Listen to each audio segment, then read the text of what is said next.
Geico presents sharing versus oversharing. Today, Bridget Griffin shared a video of her daily yoga routine, 2 self-help articles, and her new blog called Build Your Inner Bridge with Bridge. Girl, your sharing has turned into oversharing. No worries, Bridge. Geico has some info worth sharing with your 7 blog followers, like how you could save money on your car insurance, update your policy, and report a claim just by visiting geico.com. How's that for building your inner bridge? Bridge? Geico. 15 minutes could save you 15% or more on car insurance. Blog Talk Radio. Live from Fort Bragg's backyard, this is the show that put the 110 Nation on the map. There is only one nation, the 110 Nation, and you're listening to the 110 Nation Sports Show, covering each and every sport across the board. There is no sport too large or too little. It's time to talk the talk. Here we go. Here's the man, the founder, and your host, Mr. CJ Sports.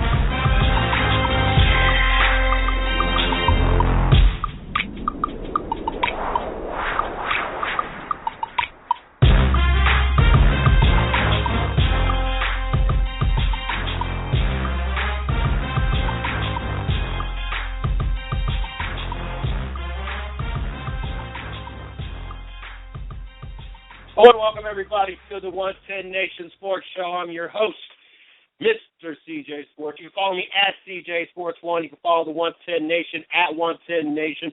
Make sure you check us out on Facebook, my personal fan page, Mr. CJ Sports. You can check out the 110 Nation fan page, 110 Nation Sports. Also check out our blog site, www.the110nationsports.com, and also check out our site, www.the110nation.com.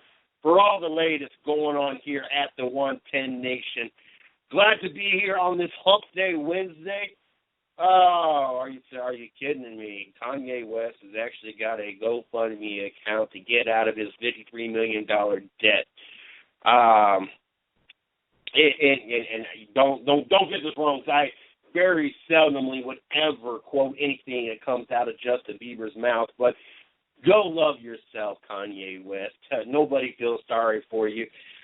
You're an arrogant piece of garbage, and your wife is girlfriend, whatever the wife, I guess, has probably slept with more people than Hugh Hefner. So, ain't nobody feel sorry for anybody that's $53 million in debt, especially as much as a pompous rear end that you've been. But anyway, it just happened to come across my Facebook feed.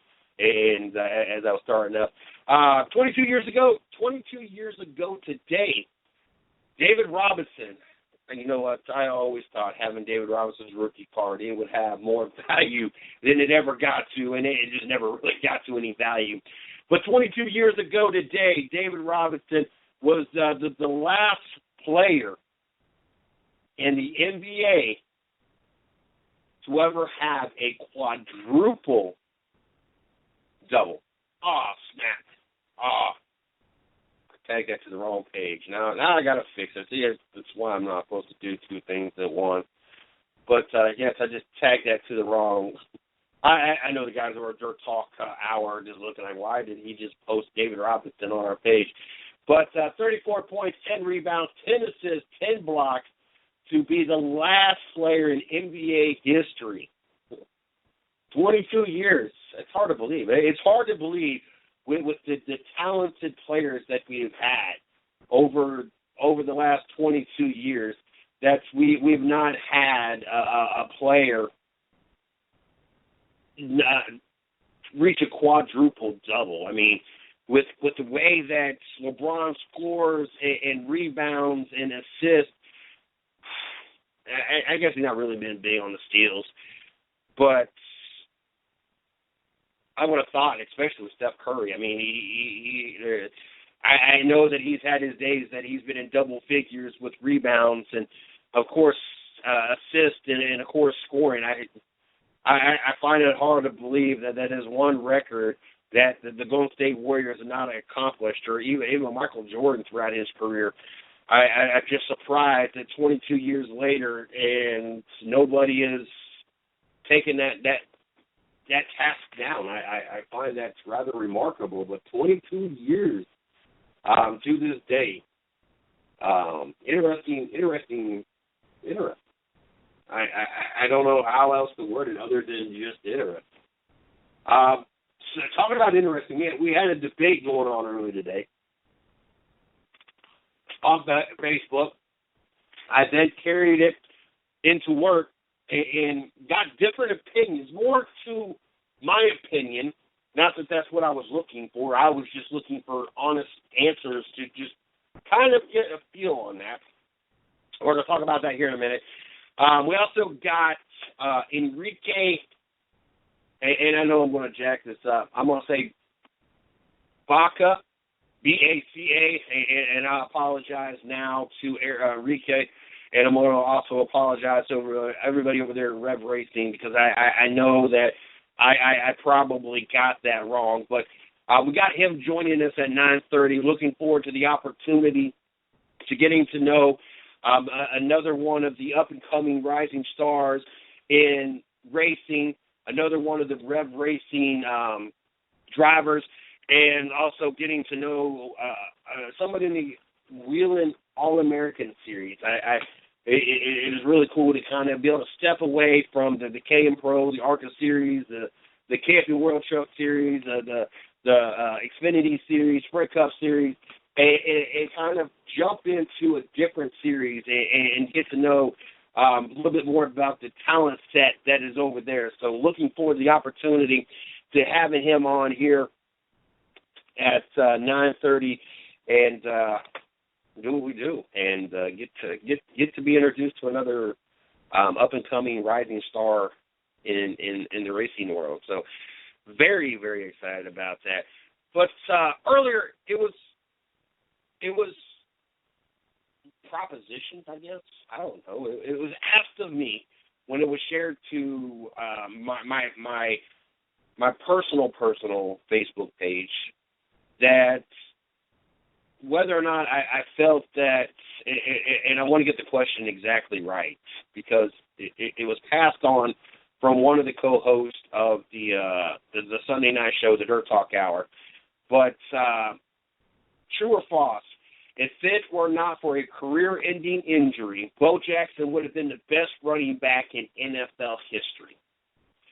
And, you know, my response, without even looking at stats and without being able to compare numbers, was it's hard to say. Let's say Bo had no injury, but Barry Sanders also was given an actual offensive line and didn't retire early. I mean, we can throw out the scenario that what happens if Bo Jackson never gets injured? What happens if he has a full career in the NFL?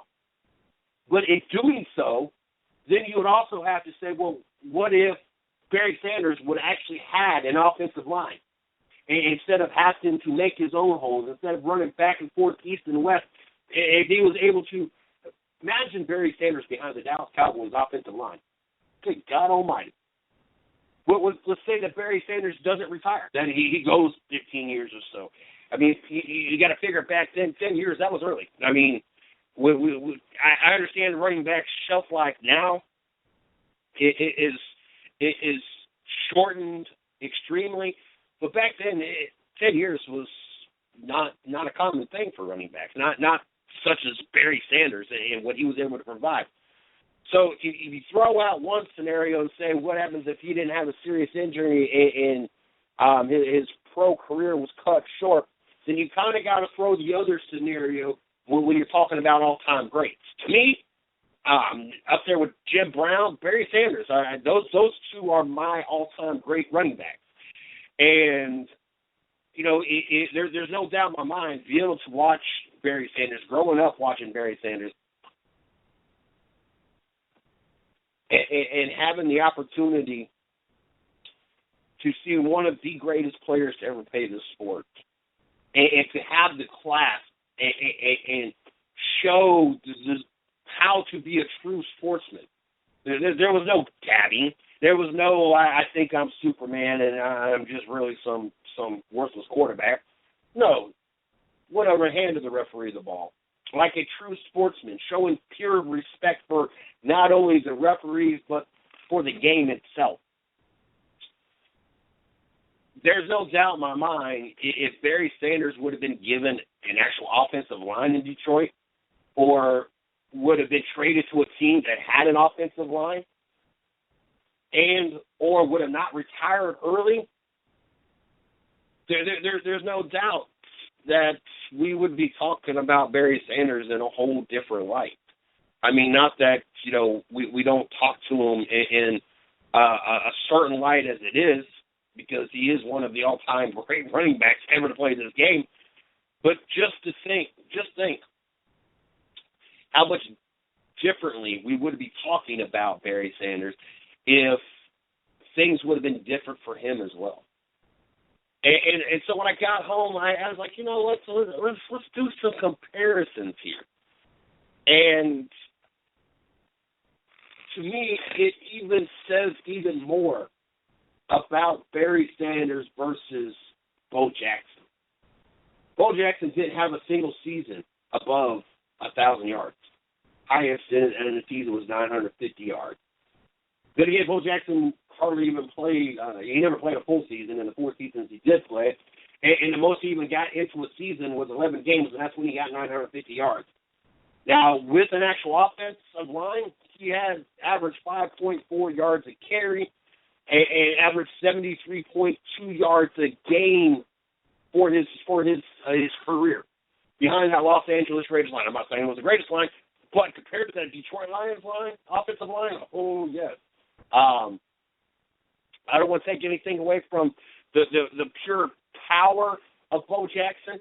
I don't want to take away the speed of Bo Jackson.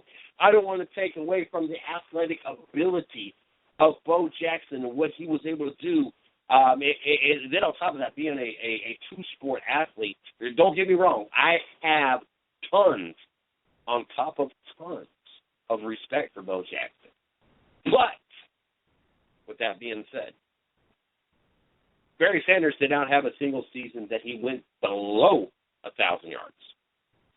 Yes, even in his 11-game season in 93, which is, I guess, is the best one you could compare to Bo Jackson because he only had one season. He actually made it 11 games. Barry Sanders rushed for over 1,100 yards, almost 200 yards more with working with less.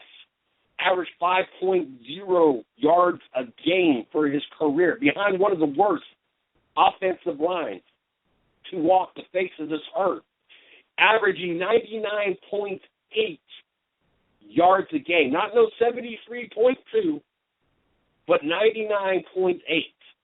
Like I said, behind one of the worst ever offensive lines to walk the face of the earth. Averaged 9.9 yards, 9.9 touchdowns a season, compared to averaging 4 touchdowns a season for Bo Jackson.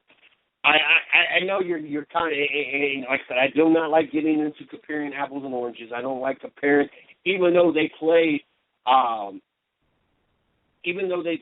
comparable in their career. Bo Jackson played from 87 to 90, while Barry Sanders plays from 89 to 98. So, I mean, the rules, everything was the same. So that's the only reason I kind of got drawn, not to mention what Barry Sanders did as a receiver, 8.3 yards a 19.1 yards a game, 10 touchdowns by air. We're not going to throw those in there. Or throw in the fact that he actually was 1 for 4 completing passes as well. And then in '89, he was used as a kick returner and had 5 returns, averaging 23.6 yards a return. Which does not throw all the other things we could throw into why. But Barry Sanders, ahead of his time, in '97, 2,053 rushing yards, 15,000 total rushing yards throughout his career. Like I said, averaging 5.0 yards a game. Like I said, I don't want to take away from what Barry Sanders has accomplished. He's accomplished a lot. Bo Jackson. Bo Jackson could have gone down as one of the greatest all-time running backs. There's no doubt. Unfortunately, in 4 years, he was not able to, stay healthy enough to have a complete season. Not healthy enough to continue his career after 4 seasons, and so therefore it makes it hard to compare these two. And we can even compare the first 4 seasons. We talk about you only got to play 4 seasons. He never really got into the cycle because granted, after the 4 seasons, that's when Barry Sanders had his 1,800-yard season, had 3 basically 1,500-yard seasons, and then a 2,000-yard season. But we even compare the first 4 seasons of what Barry Sanders did in the NFL with 1,400, 1,300, 1,500, 1,300. 27, 42, 55, about 5,600 yards in those first 4 seasons compared to 2,700 yards behind a horrible line and a much smaller guy. I can say this with all confidence in the world that there is no doubt in my mind that one, Barry Sanders was the better of the 2 running backs. But if we're going to go into comparisons of the what-if scenarios, what if Bo Jackson never got hurt? What if he did not have to end his career after 4 seasons? Then we have to do the same thing with what if Barry Sanders actually had an offensive line? What if Barry Sanders did not retire just after 10 years? If you do one scenario, you got to do the other scenario, which then still carries Barry Sanders' banner up front in comparison.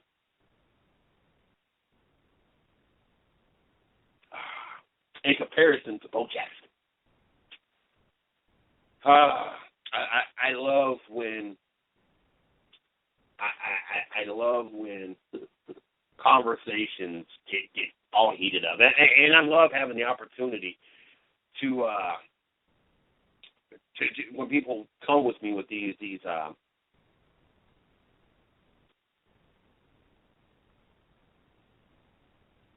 I love having the opportunity to have these debates, and then not only that, be able to share it with those that come into my work, and it's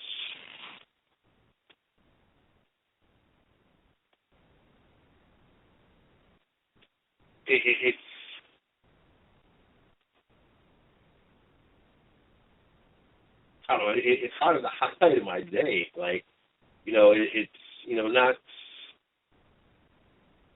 I don't know. It just gives me something. You got to understand. I spend most of my day in a single coverage store, so I spend most of my day alone. To be 100% honest with you, so I'm constantly skimming through Facebook. I'm constantly skimming through Twitter. I'm constantly, trying to keep myself informed of what's going on, while meantime trying to, constantly keep everybody else informed of what's going on. And, it's one of those things that when I get, it's just great when I get, approached with conversations and questions like this, and I get an opportunity not to only discuss it with the person that asked me, but then I get to have a conversation with other people at work, and it makes my day go by quicker. So note out there for all those that are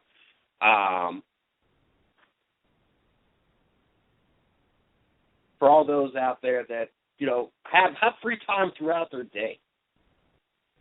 and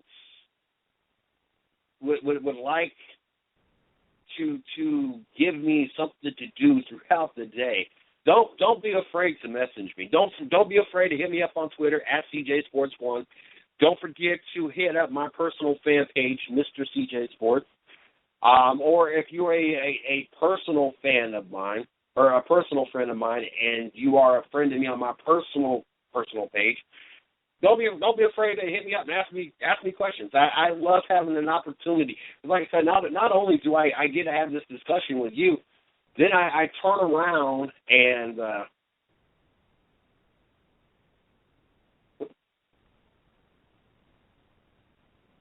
but I get to turn around and have the same conversation with people that come into work, and I have a lot of sports fans that come in. You know, it's just like any other business, but I work in a high-paced job that I have customers that come in. Sometimes they're there for 30 seconds. If I strike up the right conversation, I can have them in there 10, 15, 30 minutes, who knows? You know, and all of them, you know, initially they're just coming in to be in and out within 30 seconds to a minute. They have no intention of hanging out, but when I get an opportunity to have, you know, the conversations that I get to have, then things kind of drag, and I get an opportunity to go even into more depth and have a great time with it. So, like I said, if you're out there, don't be afraid to hit me up. I love having these kind of conversations. There was another thing that I wanted to talk about, and I don't know, after my comment, did they yank it off of Facebook? I was hoping to come across it. But it seems that LeBron James is going to be in I'm going to try pulling this up real quick. I thought I knew which person that I commented it on about, but maybe I was wrong. So I'm going to skim through this, and hopefully I find it before we have Enrique come on the show. If not, we'll discuss this after the show. But I literally about fell out of my seat when I seen the ignorance that somebody actually typed under this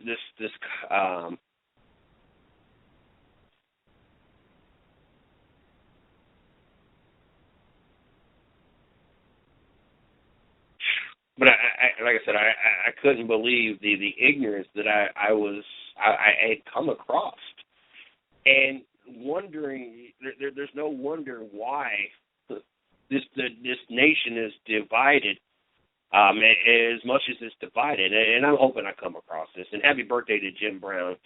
As I noted earlier in the show, one of my all-time greats. I put him up there with him and Barry Sanders, my top two running backs. If I was to be able to start a team, and I got to choose any two running backs to be on my team in their prime, it would be Jim Brown and Barry Sanders. If I only got to pick one, sorry, Barry, I'm Cleveland through and through, and it's not even just the fact that he's a Cleveland Brown, but one of the greatest running backs ever to walk the face of this earth. So Nike ended up leaving Pacquiao for his homosexual humans less than animals comment that we talked about yesterday. I thought that was interesting. Not that I'm saying that it's right, what people say should be acceptable, but also at the same time, we've become so politically sensitive. You can't say anything at all without being afraid that you're going to hurt somebody's feelings at all, and it's really bad that it's come to that point. That like I said, I'm not saying what he said was right or wrong. We talked about this yesterday, and if you want to get my opinions on it, and then go back to listen to yesterday's show. I'm just saying that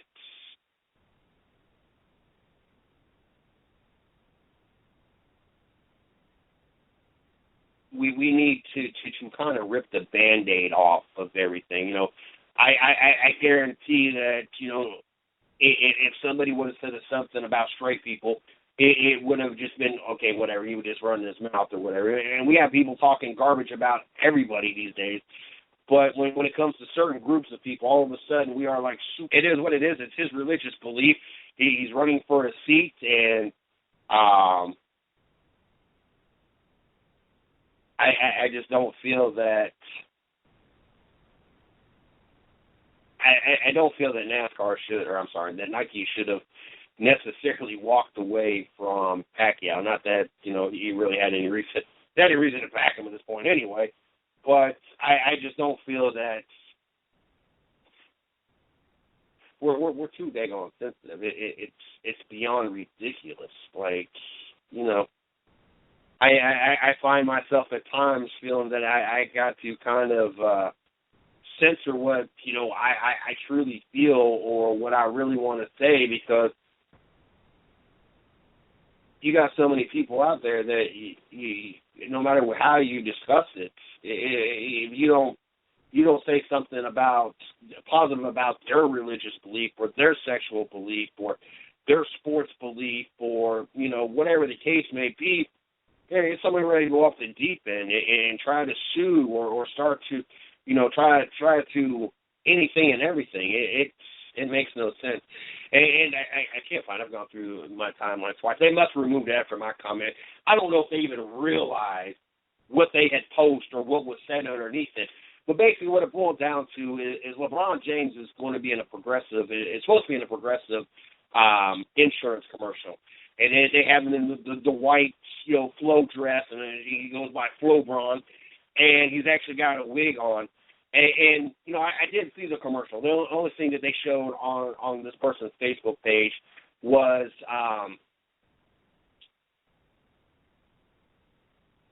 that they showed the picture of LeBron on the court with some Nikes on, which they talked about that, and him in with the same thing that Flo wears, a white whatever, and a wig on. And underneath it talks about how this is once again, another African American caving into white supremacy, and I'm like, how? I'm sorry, but I'm not a progressive man. I don't have progressive insurance, and I don't go through there to find the lowest rates. I've been with Geico for, God knows, about 25 years at this point. I've only had 2 insurances throughout my whole life. I had Nationwide. Let me take it back. I had 3. I had one for the first couple of months. It was some cheap little generic from my hometown insurance until I joined the military. Then I got Nationwide, and I had them for a few years. And then ever since pretty much at least 2000, so 16 years, I have been with Geico, and I've never had a problem with them. I'm fine with the rates, so I don't shop around. But Progressive has some of the most entertaining commercials. I love the lactose tolerance commercial, and it's not lactose, it's milk. But they have some very humorous, the campers versus the fishers, and the one the fisherman throws the fish at the other guy. I find the commercials humorous. Not all of them, but some of them. And so, therefore, I can only imagine how humorous it would be to have, not that I don't find the Geico commercials humorous, don't get me wrong, but somehow visualizing seeing LeBron James in a wig and almost like a tennis skirt outfit kind of thing with the white. To me, I can only see this being one thing, a very humorous commercial. And to see somebody turn what LeBron is doing into something about race, how do you? And that was kind of my response. I'm like, really? Like, is this person serious? I got to know if this person posted this paragraph, because it was a caption with a paragraph underneath it, and it was shared on one of my friends' page. And like I said, I think after I questioned it and was asking about it, was this person really serious? They removed it, because how this man does multiple things, is endorsed by many different companies. LeBron does everything. Like him or hate him, it does not really matter. There's not outside of the decision, and I guess outside of the fact that he gets away with traveling, but there's a lot of players that get away with traveling. I mean, hell, with the Duke and UNC game on in my house right now, with Duke up 20-18 over UNC, we just watched Duke win a basketball game over Virginia, which was ranked, top 5, top 10 at least, on a travel call. And so everybody gets away with traveling. I mean, if that's your biggest concern with LeBron is how he held himself when he moved to Miami, or the fact that he gets away with an extra step here or there, and you don't have a problem with the flop, you don't have a problem with the hack-a-shack, and you don't have a problem with players jumping into other players to draw a foul, then you got some serious issues anyway, and you're not a true fan of the sport anyway. But if that's the worst things you could say about LeBron James is those two things versus everything else that he does positive, with all the money he donates to charities and all the charities he helps raise money, everything he does, if those are the two worst things you can say about him, and other than that he makes a ridiculous amount of money, as I don't know all his endorsements, I don't know all his sponsors, and I do know that he makes at a minimum $200,000 a day. Yes, he makes a ridiculous amount of money, but he's marketing himself very well. He has done all the right things. He has stayed out of trouble.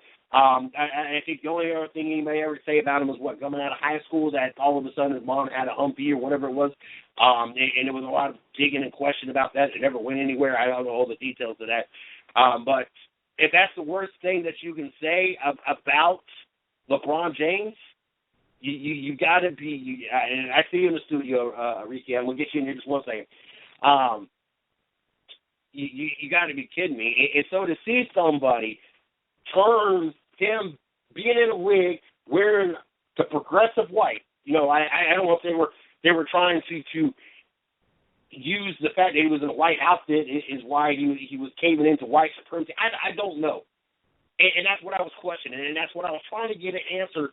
And like I said, I wish that I would have got a response versus them deleting the post. And like I said in the earlier show, that's what I want I want from my audience. I want to have questions. I want to have these debates, and that's why I pursued and asked these questions. Because like I said, I don't care that he went to Miami. Yes, it kind of hurt being a Cleveland Cavalier fan, but I understood why he did it. I just didn't like the fact that he waited until the very last day and did it on national TV. I don't even care that he did it on national TV.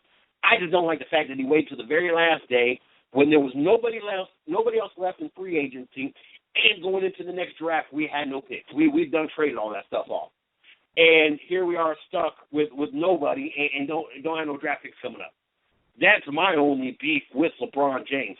To me, he's righted himself when it comes to Cleveland Cavalier fans. If you're a Cavalier fan and you're still butthurt, get over it.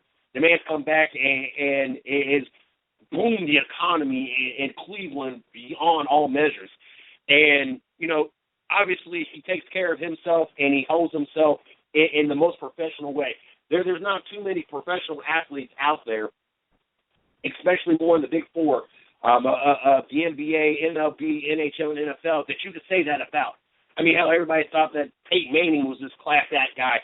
Now we're digging into and finding out that he was whipping out Manning Jr. and thumping people on the foreheads and everything else.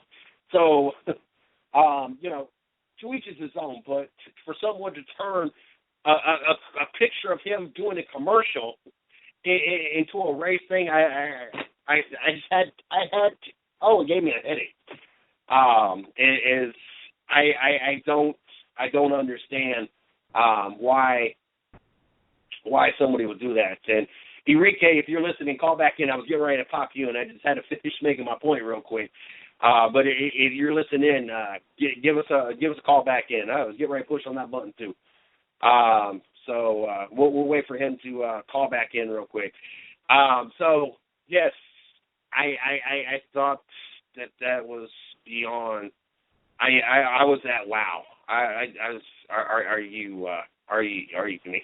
All right, we got Enrique back in the studio.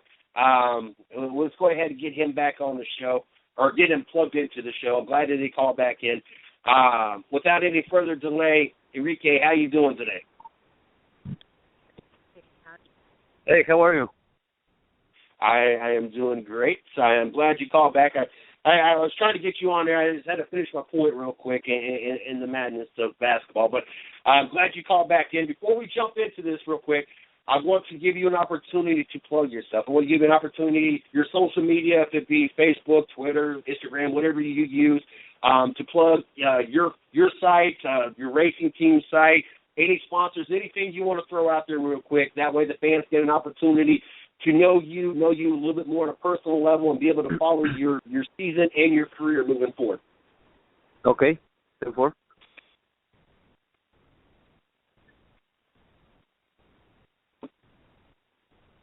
Go ahead. Are you there? Yeah, I'm here. All right, go ahead and plug your social media if you want to plug your social media, your sponsors, anything that you want to shout out and let anybody know how to follow you, like you, anything you want to throw out there real quick. Go ahead and throw that out there. Oh, what's up? My name is Enrique Baca. I'm from Monterrey, Mexico. You can follow me on Twitter and Instagram like Baca, BACA 11. That's my Instagram and my Twitter account. And you can follow me on Facebook too, like Enrique Baca. That's the way that you guys can follow all the news all about us. Also, you can find me in the Twitter of the team, Rev Racing. We are like that in Facebook, Twitter, in Instagram too. So that's the way that you guys can follow us all along the season. I got an opportunity to kind of look over your resume, and you're another one of those drivers that got an opportunity to start at a young age, at roughly about 6 years old. What got you into racing, and what was it like being such a young kid, being about 6 years old, and getting the opportunity to be out there racing and go-karting?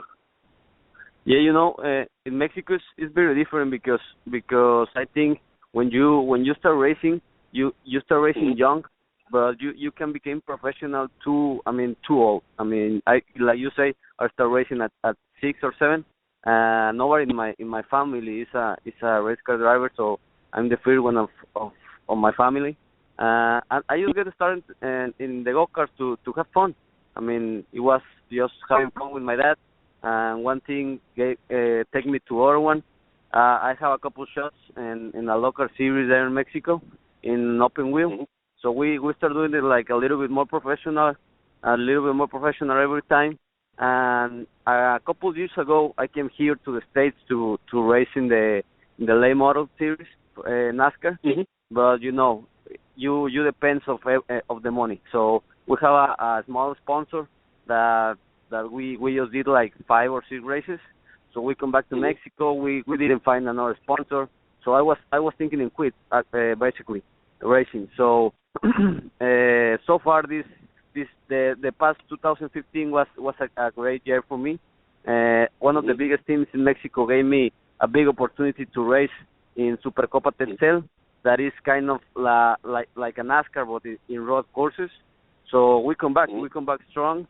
We finished with some top 5s in the series, and we are here. At the end of that year, we have the opportunity to went to the NASCAR Combine in Virginia in October, the last October, and this is a great opportunity so far for me to be in the NASCAR Diversity Program this 2016, and let's see what happens. With racing not being, you correct me if I'm wrong, but when I think of Mexico, I think of soccer as being the premier sport, and it's not. I just don't hear a lot about race car drivers coming out of there. And like I said, you correct me if I'm wrong. I thought it would be the Formula One, but to be NASCAR, it's just not one of those things I hear a lot of. And with that being said, how difficult is it sponsorship? Here in the United States, it's still hard to find sponsorships, but racing, and more specifically NASCAR, is something that has kind of been around for a very long time, and it's kind of in our blood, and it is one of those things that we grew up watching. But in Mexico, you just don't hear about that as much. Is it hard, a lot harder to find sponsorships, and how difficult is it trying to compete with getting the attention from those that like to watch soccer to get an opportunity to be in front of everybody and get in the national TV time in Mexico? Yeah, like you say, it's a very difficult sport in Mexico. We just have soccer. I mean, everyone wants to play soccer. Everyone likes soccer. All the sponsors are in the soccer sport, so it's very difficult. Like you say, in Mexico, almost, I don't know, 95% of people like soccer. So NASCAR, I mean, racing is like I don't know, probably the 5 or 6 sport in the country. It's not so popular there, and I don't know, NASCAR have like 10 years getting better in Mexico, but it's difficult. Like you say, it's very, very difficult to be a race car driver there. I mean, we have NASCAR Mexico Series that is getting better every year. It's a great series, but like you say, it's very difficult find a sponsor there. Or also because I don't know. I mean, people is in love with soccer. I like soccer, but like you said, it's very difficult. So when you came here, you see all these guys of 14 or 15 years old driving the late models. It's amazing. And you go back to Mexico, you can see the drivers of the NASCAR Mexico Series. I'm one of the youngest there, so if you can imagine, it's a big difference. I think we are, I don't know, like 20 or 30 years behind of NASCAR here, but we are doing all we can to get better. And I think with an opportunity as a Mexican, as a Latin American people, we can do something here. I mean, well, the proof is Daniel Suarez. I mean, he's doing a great job. We grown up together. I'm his roommate right now here in the States. He's helping me a little bit, and we started racing together like 10 years ago, 12 years ago in Mexico, in Monterrey. So hopefully we can follow his steps. What made you choose racing? With Mexico being a country that is so soccer dominant, and everybody wants to play soccer, and every movie you watch, you see kids out there playing soccer and everything else. What made you decide to kind of go in the opposite direction and want to race cars versus be out there playing soccer? I don't know, man. Since I saw my first race, I think, where the place that I used to live when I was a child, I have like 5 minutes walking a racetrack. If you walk like 5 minutes, I used to have a racetrack there. So my dad took me there a lot of times. So I get involved in that world like really, really young. So when I start racing with the dream to be a Formula One driver. So that was my goal pretty much all my career in Mexico.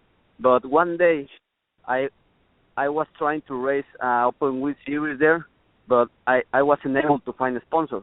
So the only sponsor that I found in that time was to race in NASCAR.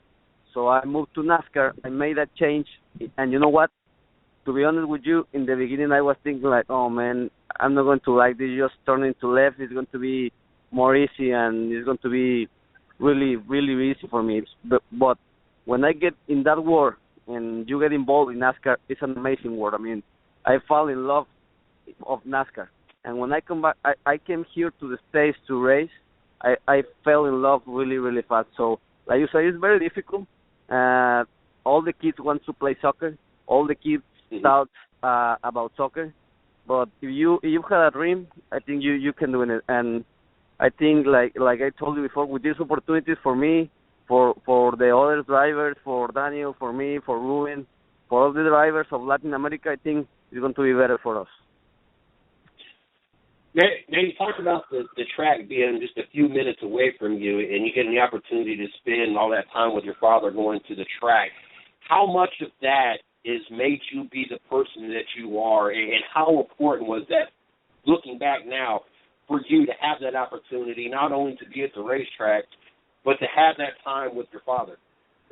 I think it was a really good time, Like you say, my dad teach me a lot of things. He's still doing it. And this is, I mean, I'm not here to tell you a sad history about me, but 2 years ago when I came here to live with Daniel too. He was racing Cayenne Series in that moment, but he was short of money, and I was the same. So pretty much we live with the rent of the apartment, a little bit of gas for the cars, and pretty much a box of cereal, and a couple cans of soup. That was our food every single day. So when I come back to Mexico, I was really disappointed because I didn't find a sponsor in that time. So my dad told me, hey, you just keep digging. You just have to keep working. So I keep working in Mexico, and I say, oh, okay, I'm going to race here the rest of my life, and let's see what happens. So I start working there, working really hard and winning some good stuff there, and having a really good races there with my team. I had that shot, like I told you before, in Mexico. So I don't know. I mean, like my dad says, if you work hard, it's going to pay off someday. I'm here with an opportunity, so let's see. Is your family still highly involved with your racing, and do they get an opportunity to come to any of the races here in the United States? Yes, I mean I think probably they are going to come here maybe once this year. I don't know, because my dad is a police officer in Mexico, so he's really busy.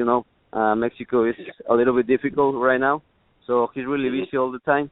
My mommy, he does speak. I mean, I'm getting better in English, but my mom, she don't have any idea how to speak English, so I think it's going to be a little bit difficult to her to travel here alone, I mean, by herself. So I don't know, but they are in touch with me every day. They are telling me, hey, you just keep digging, you can do it.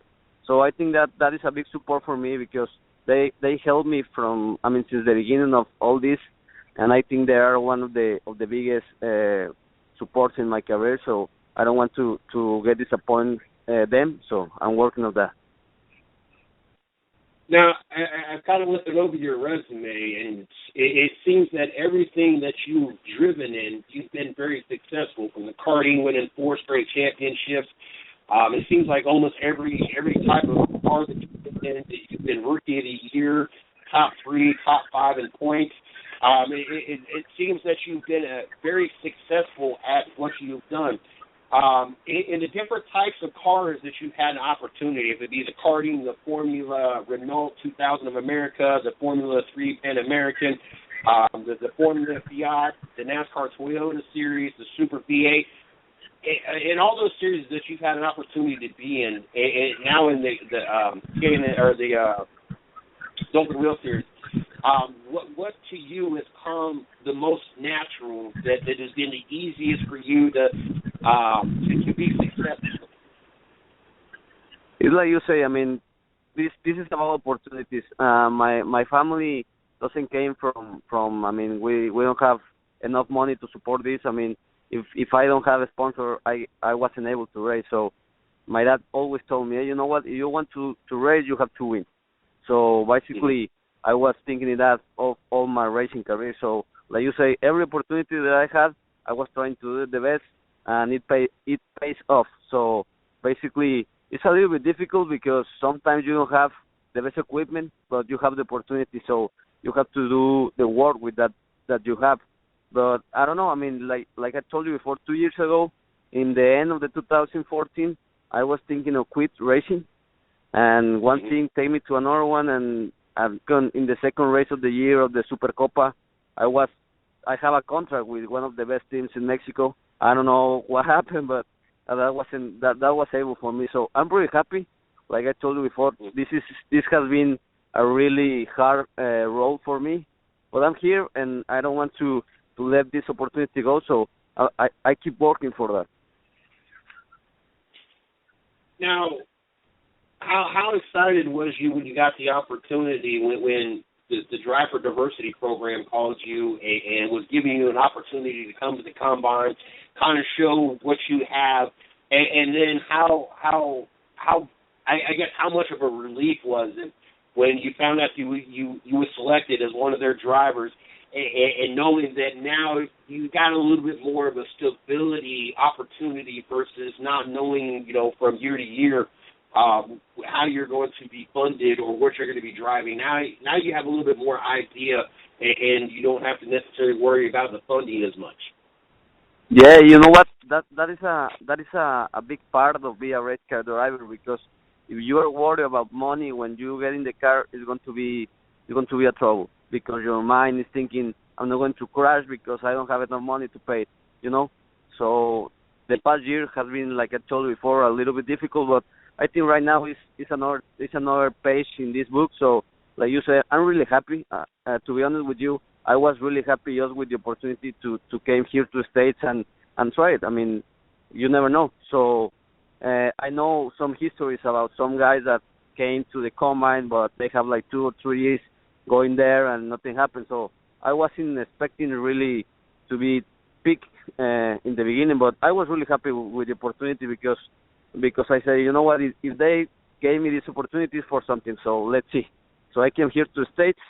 I did my best, and I'm here. Like you say, it's just about keeping it real. I mean, believing in you, and the opportunities come here. So we are really happy. My family is really happy, and let's see. Let's continue work. How tough was it to leave and come back to the United States and live here and leave your family again to kind of pursue this opportunity? Was it hard for you to come back here and stay here?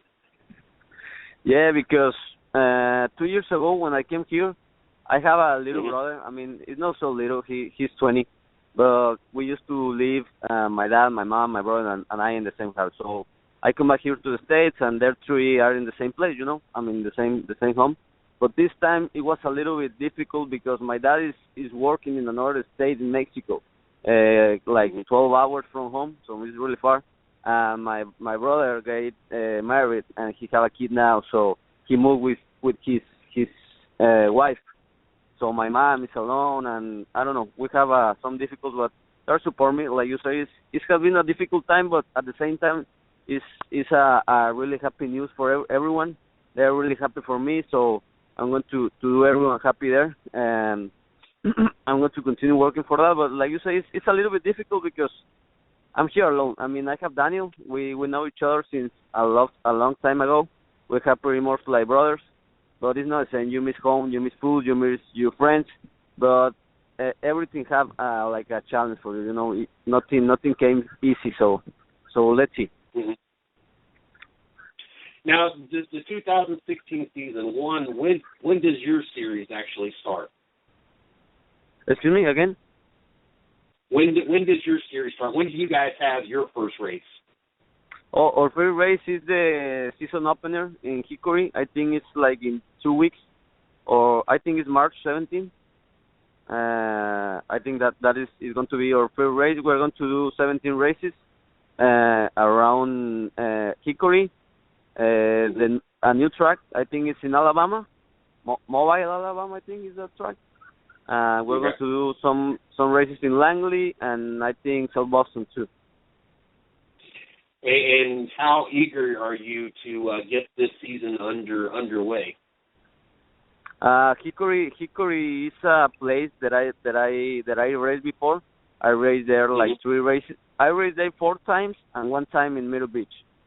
So basically, it's a track that I know before. So hopefully we can have a good performance there. We're working really hard right now. I mean, the car, learning a lot because, like I told you before, Supercopa, the class that I raced the last year in Mexico, is road course. So it's going to be a big change again. I mean, getting used to the small tracks and getting used to NASCAR. So far, we're working really hard to come back strong in that field race.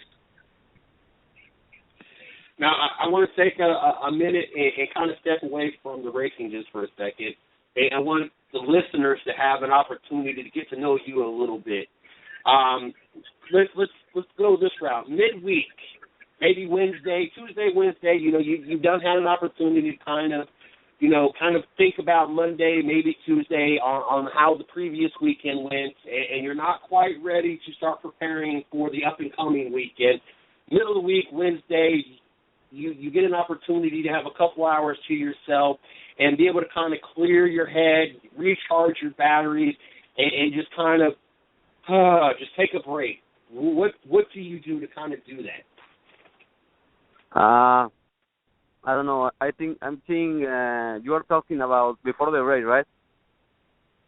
No, like the middle of the week, just to kind of get away from everything, just to kind of clear your mind, just to kind of take a break from everything.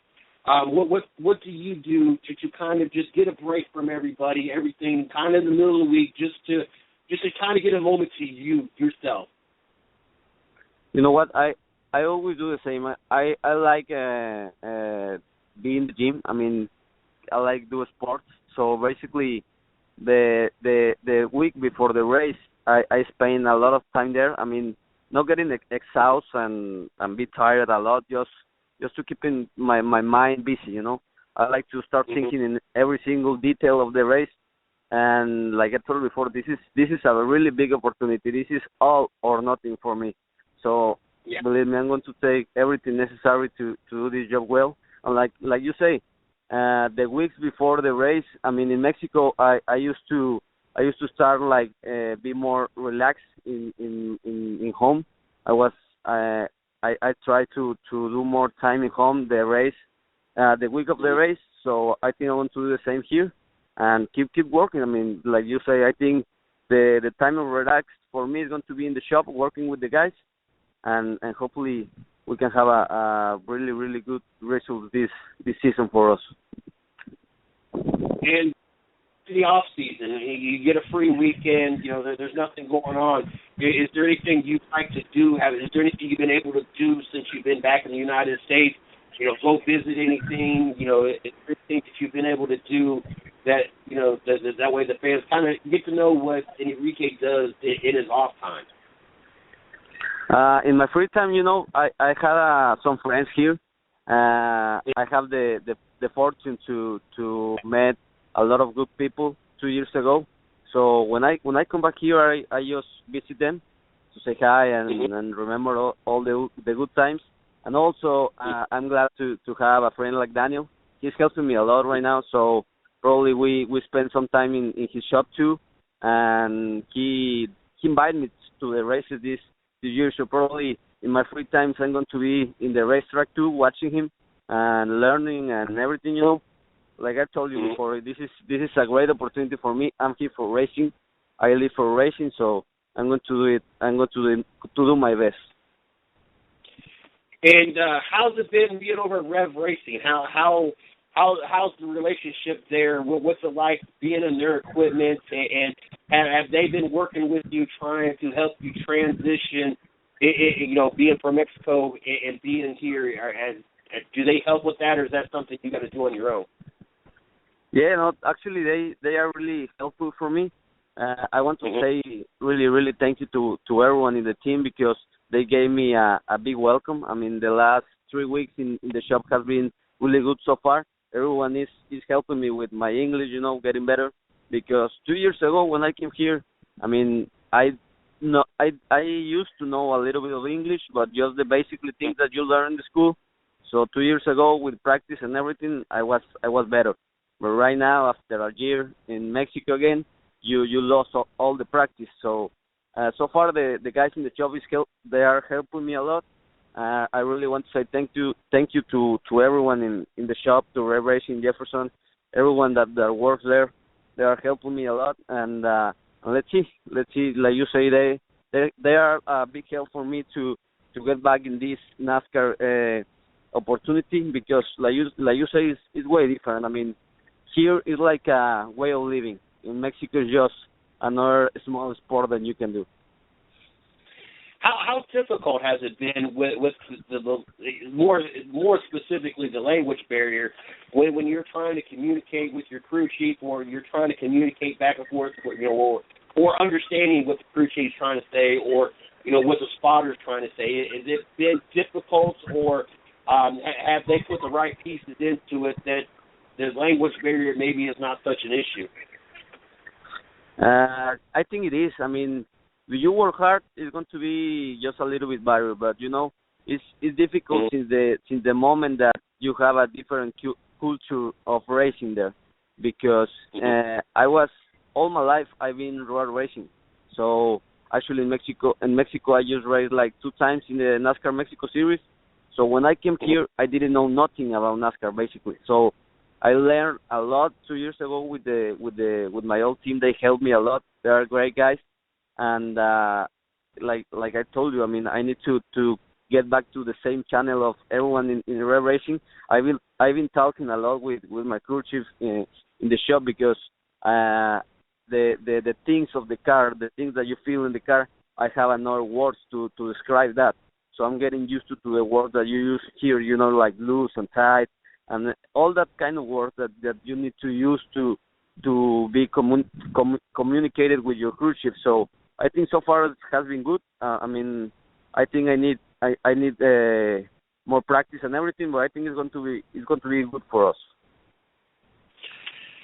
Well, it's hard to believe the time goes by so quick. It's hard to believe it's already 10 o'clock. Enrique, I want to thank you for coming on the show and letting us have an opportunity to get to know you, not only as a driver but as a person. It's one of the things we love doing here at the 110 Nation. It is not only bringing our fans all these young, talented athletes that they may never have gotten the opportunity to know about, but also get to know you as a person and be able to sit down. I a lot of times I don't look at this as an interview. I look at it as more of a conversation because it's just kind of a relaxed kind of setting, and we just get to go back and forth. And so I want to thank you because I know you're a busy person, especially getting ready for your up and coming races and how important this is to you and how important what you're doing is. So first of all, I want to thank you for giving us your time. Also, I want to wish you the best of luck in the 2016 season and moving forward in your career. I know that we've followed each other on Facebook, so I definitely want to, on Twitter. So I'm definitely going to make sure that we keep up with you and see how things are going and looking out and hoping only the best for you moving forward in your career.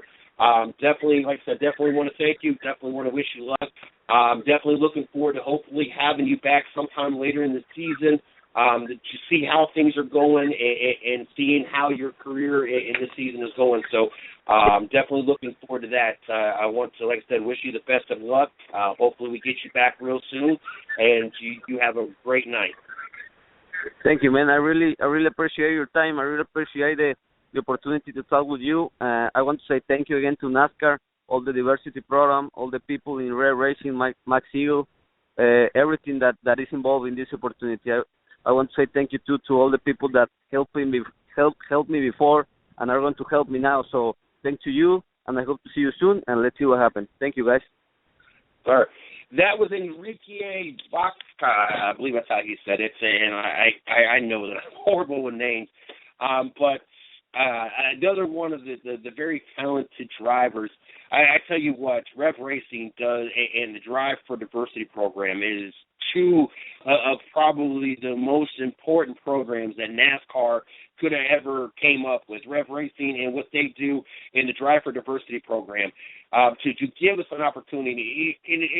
Honestly, it's sad that it took having a program like this for us to be able to be exposed to the talent out there that has always been out there. There's always been talented Mexican drivers and talented Italian drivers and talented Australian drivers. There's always been talented lady drivers out there. And it should have never had to come to the point, that we had some kind of program like the Drive for Diversity. We should have already had the opportunity to see all these drivers. Just imagine for a minute. Think about it. All the talented drivers out there that never got the opportunity because of how set in the ways this sport has been, or any sport, for the matter of over the years, but this sport specifically, that we did not get to see, and we did not get the opportunity to be exposed to the talent because we didn't have a program like this, and these sports were set in their way. Just think about all the talent that's come out there, and even on this show, you got to figure we've been doing this for 5 years now. April 15th will be 5 years, and for the last 2 years, more specifically, we average at least one guest a show, on average.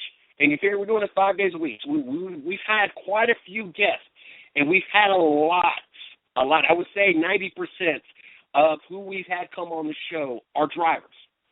And, me and Miss Lee got this whole conversation last night. And if you're out there an athlete and you're a part of any other sport, feel free to contact us. Trust me, I do try my hardest to make this. We're an all-sports show. And you know how many times I've contemplated to say, you know what, we'll just have a race show and that's it. Or have a race show and then do a whole nother all-sports show. and do that at a different hour or something, because most of our guests have been racing. And I apologize to those out there that tune in that want to hear about other sports. That's why I try to focus once we're outside of having our guests on the show. I try to, we have a NASCAR, a strictly NASCAR show. We have 2 strictly local dirt track shows, and then we syndicate another NASCAR show. So I try to leave all the NASCAR talk for all those shows and all the racing talk for those shows outside of our guests, because we are an all-sports show. It's just for some reason getting athletes from other sports is like pulling teeth. The race car drivers, they are all about it. People out there listening to the show, you can say what you want to say about NASCAR. You can say what you want to say about race car drivers. 2 things you cannot say. One, that they're not athletes. You cannot say that. And anybody that wants to argue that, you need to have a baseball bat smack to your head a few times. 2, you cannot say that race car drivers do not care about their fans, or do they do not care about their fans more than any other sport. I'm sorry, but you have race car drivers from the minute they step into the racing scene at 4, 5, 6 years old in the go-kart track, show more love and are more involved with their fans than you do any other sport. We did not hear about LeBron James till he was in high school. Was he out there and being involved with his fans when he was playing youth basketball or playing in high school? No, you didn't hear about him. And I'm just picking LeBron James. I'm a big LeBron James fan, so it's not a shot at LeBron. That's the difference in the sports. But those are 2 things you can't say. But back to what I'm talking about. And like I said, if you're out there and you participate, I've reached out to the collegiate. I've reached out to every single sport. No, I've not reached out to every player, but I've reached out to different athletes for different sports, to include as recently as this week, and to include the LFL. And I've had 5 or 6 of the ladies over there say, yes, I'd come on the show. Then they fall off the face of the earth. So trust me, we're definitely trying to make this as most well-rounded all-sports show. Like I said, we have 4 shows that are strictly racing. So I try not to dominate the time. We just love having the guests and love having an opportunity to introduce all these talented drivers. Like I said, I have no problem talking. I'll start racing all day long. That is not even an issue. It just is the fact it's an all-sports show. I try to be diverse, and I know that. Even with that, we still have majority of our shows talk about racing, and that is what it is. But we just love to have the opportunity. But there's no reason that it should have taken a program such as Drive for Diversity for us to be exposed to all these different nationalities and all the, I say all these different sexes, there's only male or female, and you say what you want about all the rest of that. It's either male or female. There's no reason that it's taken this long for us to be exposed. And like I said, just imagine.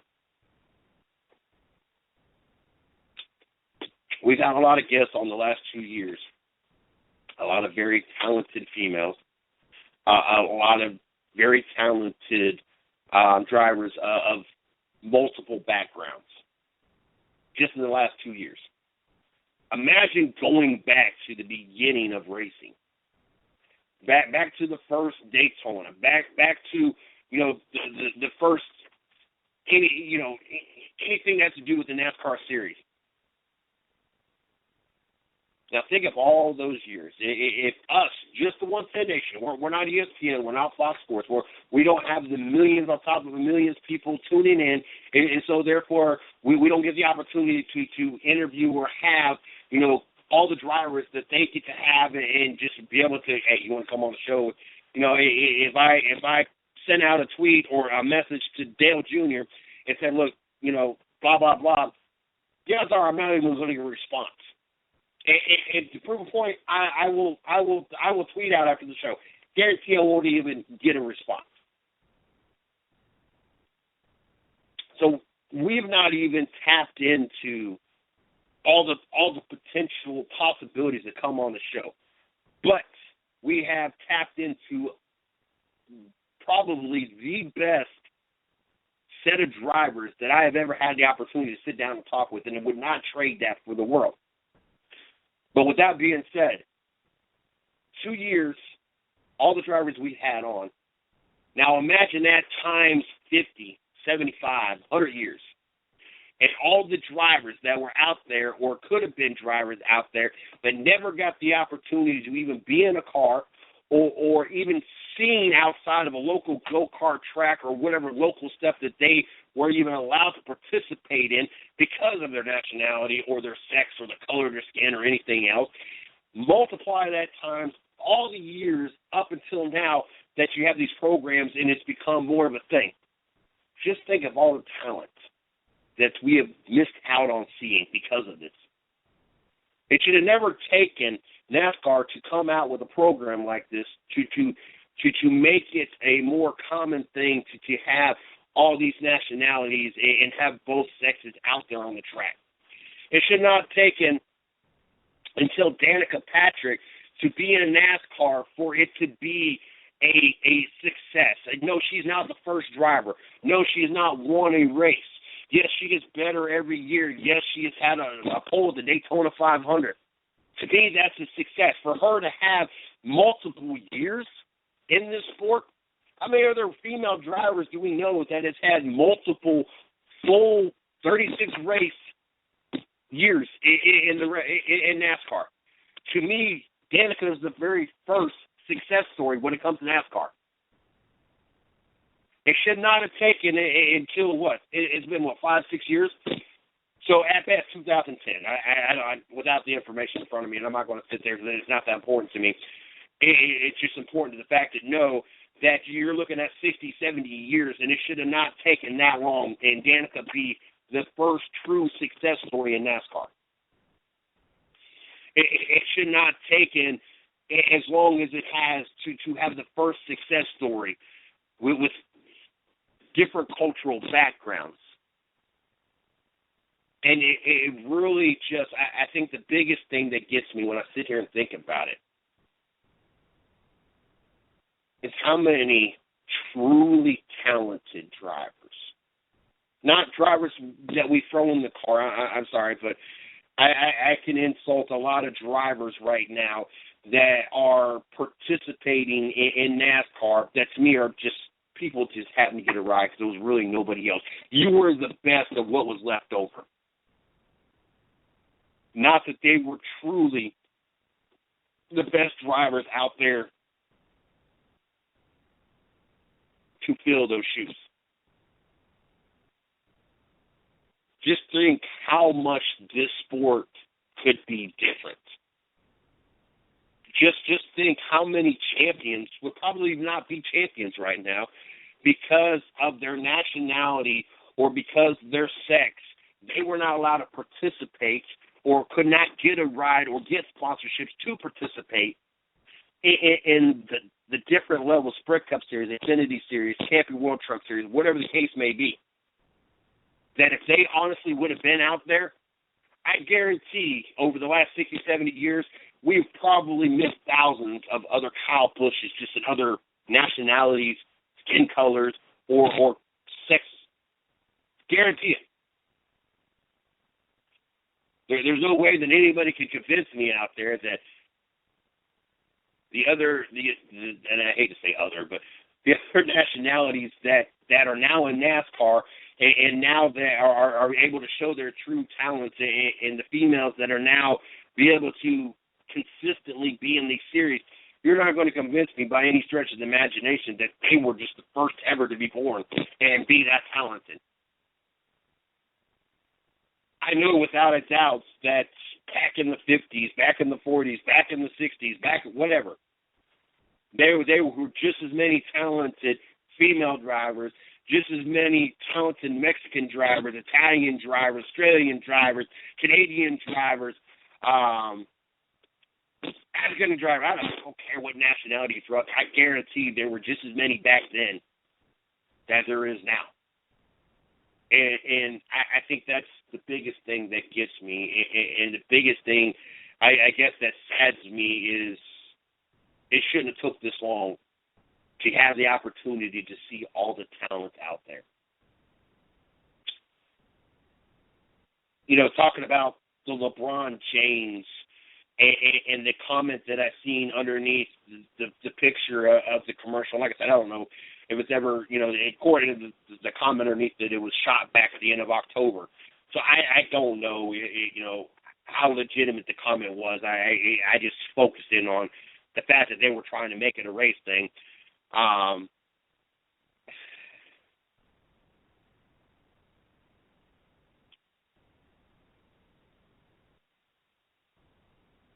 And I just totally lost my train of thought. Just that quick. I was hoping it was going to come back. Oh, my God. It's just been a lot on my mind, and I apologize. I really had a point talking about that.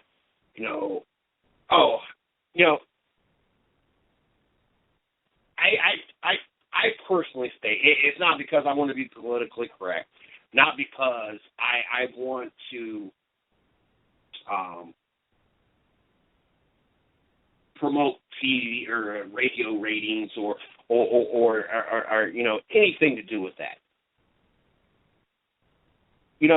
When I moved to North Carolina, I moved here because of the military. I had the opportunity when I went to ASAP or whatever it was called. I had an opportunity. They like, look, you can go to Fort Bragg, North Carolina, or you can go to Germany. And I didn't really have anybody to talk to. Honestly, if I had someone to talk to, I probably would have picked Germany. I didn't know Germany was Germany. It wasn't until I was after I was in it and got to hear all the fun stories about Germany that I realized that, maybe I should have picked Germany. But anyway, my thought process was, look, I have hardly left my state. At that point in time, I had traveled with my mother when I was very young down to Florida to go to Disney World and see some family, and I think it was somebody my mom went to high school with. I took a family trip with my father to the Grand Canyon and the Smoky Mountains. Outside of that, I never really went anywhere.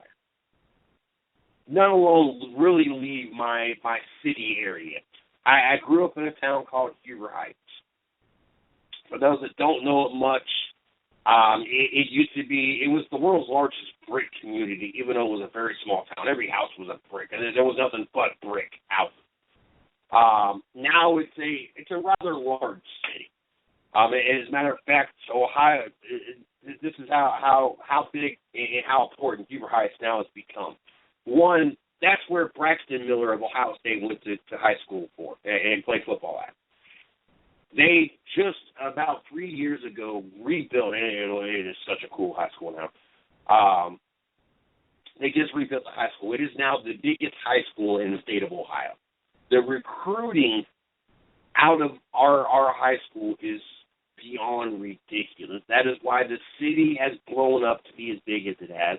That's why they had to make it the biggest high school in the state of Ohio, because everybody's coming to check out the talent in this town. And every time I go home, it's crazy to me to see how big this city is getting to be. And jobs come dime a dozen. People just don't want to work, and they're hooked on drugs. This is why that eventually at some point I will live back at home. I am not worried about finding a job. Jobs there, dime a dozen. It's crazy. But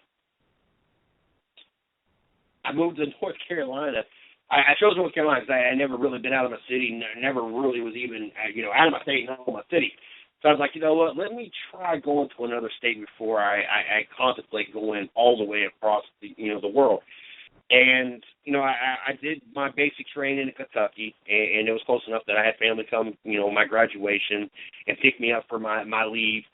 And everybody got block leave for Christmas. It wasn't really an option. Most of the time when you're in the military, you got an option, but they shut everything down.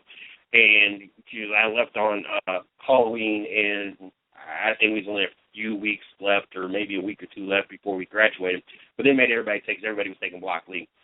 And then I went to Maryland for AIT, which was kind of tough. It wasn't because I went to there that I was in Maryland. It was more of, it was right after the McKinney brothers and the whole sexual harassment. So it was, everybody was on pins and needles, and you didn't want to be around. And it doesn't against females, but you just didn't want to be alone with a female because the whole sexual harassment thing came out. It was just a big thing then. So everybody just kind of kept to themselves, and I had a few few groups of guys that I had the opportunity to go to Baltimore. I got to go to a Washington. There were still the Bullets at the time game. I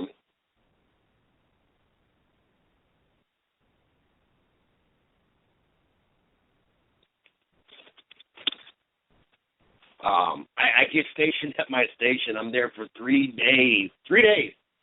You're going to Bosnia. And I was like, are you kidding me? Like, now I'm really wishing I would have picked Germany. Now, the whole point the whole point of me picking North Carolina was I was not ready to go across the world. Don't go to somewhere that they just got done fighting each other.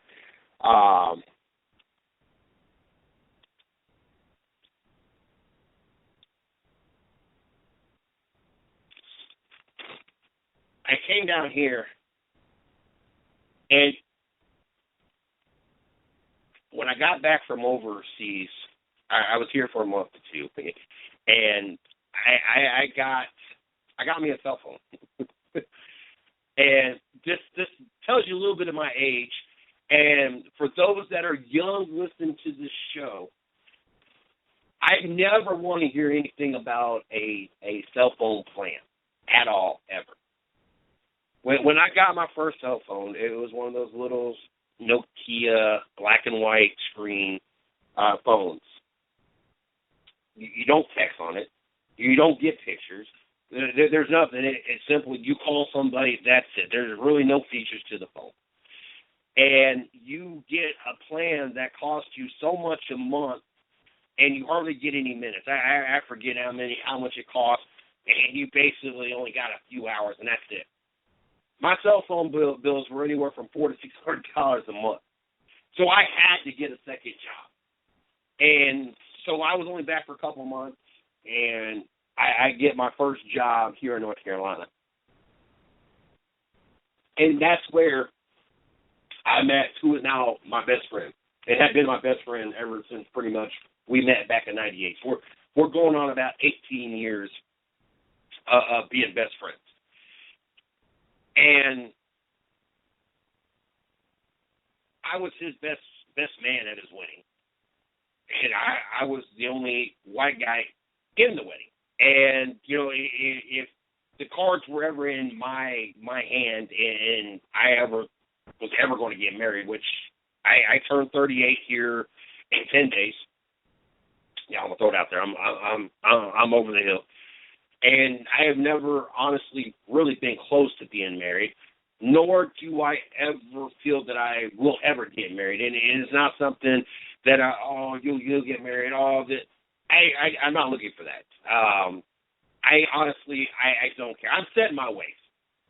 And there's certain things that I was raised by my parents that I turned around and raised my kids. And that's why I have a daughter that has a 4-point-something GPA that's already completed a semester of college while still in high school, that just got a scholarship that helps take care of $6,000 of the $36,000 a year, and is working on filling out more grants and scholarships and all that other stuff.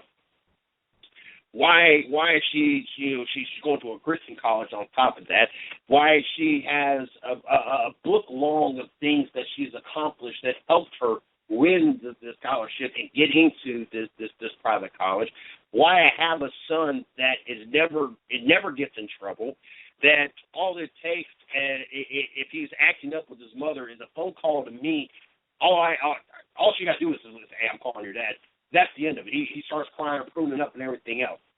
He knows that there is the way it needs to be. I knew the way it needed to be, and that's And so there's certain things I just grew up believing and was raised that I do not budge on those. And I have not been in a relationship to this point that all those things that I would never budge on have lined up.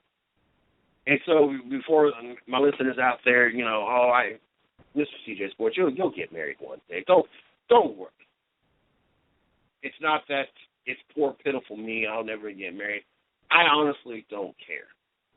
I honestly don't believe that I'm missing out on anything. But back to my original story, if I was ever, he would be, I wouldn't say the only black guy at my wedding. Honestly, if I got married, I probably would have an all-black groomsmen or whatever they're called. I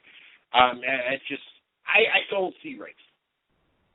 You know, I was let go of my last job from when I started working for him, I didn't realize how racist he was, and the fact that he used to be part of the KKK. I just didn't know this. But I was actually let go of 2 jobs ago, that from a job that, because of the fact that I had pretty much an all-black crew and I had almost all-black customers. I'm sorry, but 1, money is green to me, but 2, you put a pizza shop in what was predominantly all geared towards the African-American culture. I mean, just from the clothing stores, the shoe stores, just every kind of store that was in there, that was kind of what it was geared towards, plus that was just the area it was. And, you know, I never once ever felt threatened, worried, or anything else. And, you know, and I've lived in some of the most ghetto of neighborhoods, and it was, you know, a mixture of all cultures. It wasn't just because it was a white neighborhood or any other. It's just what it was. And that was the last neighborhood we lived in. I've even while I had the picture of me being the only white guy in the wedding, and even though that I have had members of what is now the Sports Radio Chronicle Network in my house that was of African-American descent, I've actually had people label me as racist. And you know, it was one of those things that, hey, we're going to do this to help, you know, ruin your numbers, this, that, and the other. I am by far the most unracist person. You know, when I lived in my 2 neighborhoods ago, it ended up being, and I didn't do the research. I didn't care who lived in my neighborhood. Most of them I didn't talk to. The only one I ended up actually having any kind of conversation with and actually became somewhat friends with was what ended up moving, the last couple that moved in, or the last family that moved in right before I ended up moving out, and they were a Mexican family. I don't get wrapped up into that. And so to sit here and think about the fact that we've been deprived as fans of what potentially and possibility and realistically guarantee in it of some of the greatest talent out there, it really bothers me. It really upsets me that we missed out on so much, and it took until we pretty much had this program. As great as this program is, this is something that it should have took a program to break that barrier, for us to have an opportunity to see the Kyle Larsons of the world, to see the Bubba Wallaces of the world, to see the, you know, we can go on of all these drivers that have been part of the Drive for Diversity program. And it really sucks. You just think about before this program and before it quote unquote become acceptable, all that talent before that. It's hard for me.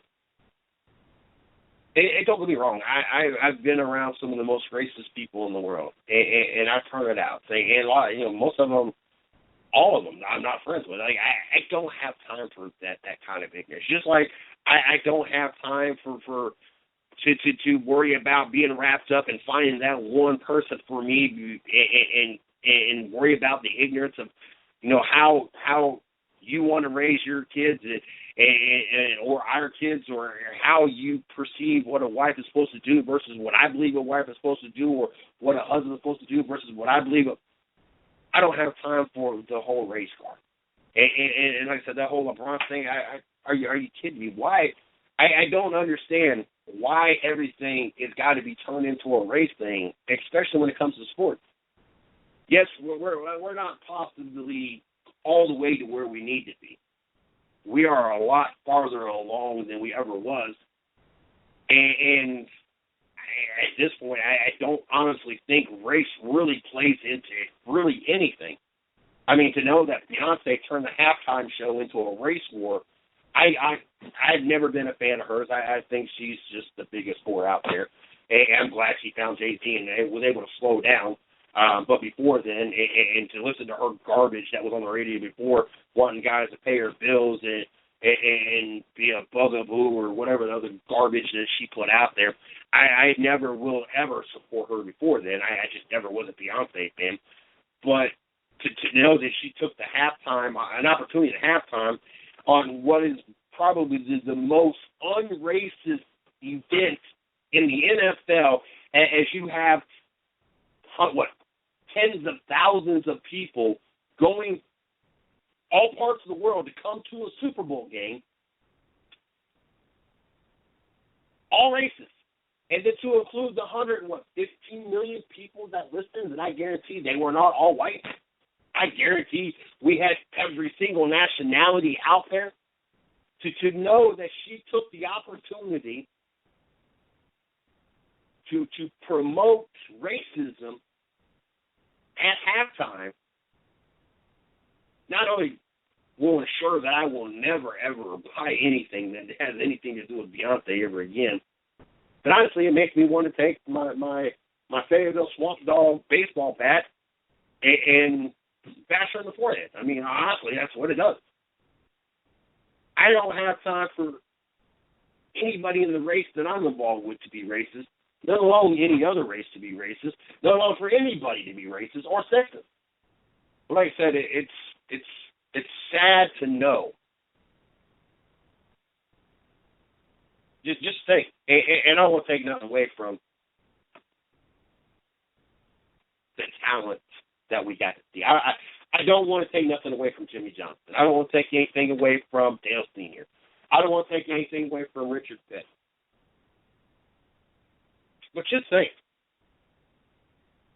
if we're seeing some of the talented drivers that we are now that are of other nationalities, such as your Kyle Larsons and your Bubba Wallace,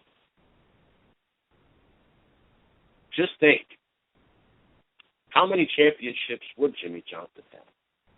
How many championships would Dale Sr. have? How many wins or championships would the King have? If everybody would have gotten the opportunity that was truly talented, not just throw a field together, a bunch of white people out there, and some are subpar, some of them had no business behind the wheel, some of them were never competitive. But if you threw all the nationalities that were truly, honestly talented, that deserved to be out there on that track, and male or female, think about that. Ponder on that for a second. How much different would the history of this sport be? How many championships had these drivers won? How many championships would just one of them? It makes you sit there and think about that.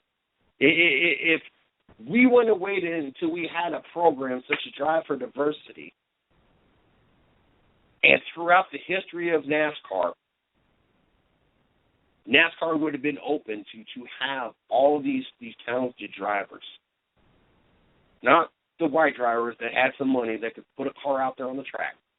Look, if these white drivers that had this money just to throw away because they really had no talent, they just had the money to put out. If they would have invested, and it would have been acceptable back then to invest into female drivers or other nationalities, just think how much different that NASCAR Hall of Fame would probably look right now. How much different that record book would have been. I guarantee not too many people sit there and think about that. The only thing that people say is, yeah, well, we've had female drivers. We've had, Wendell Scott, an African American driver. No, let's not talk about the few that got the opportunity to slip through the cracks.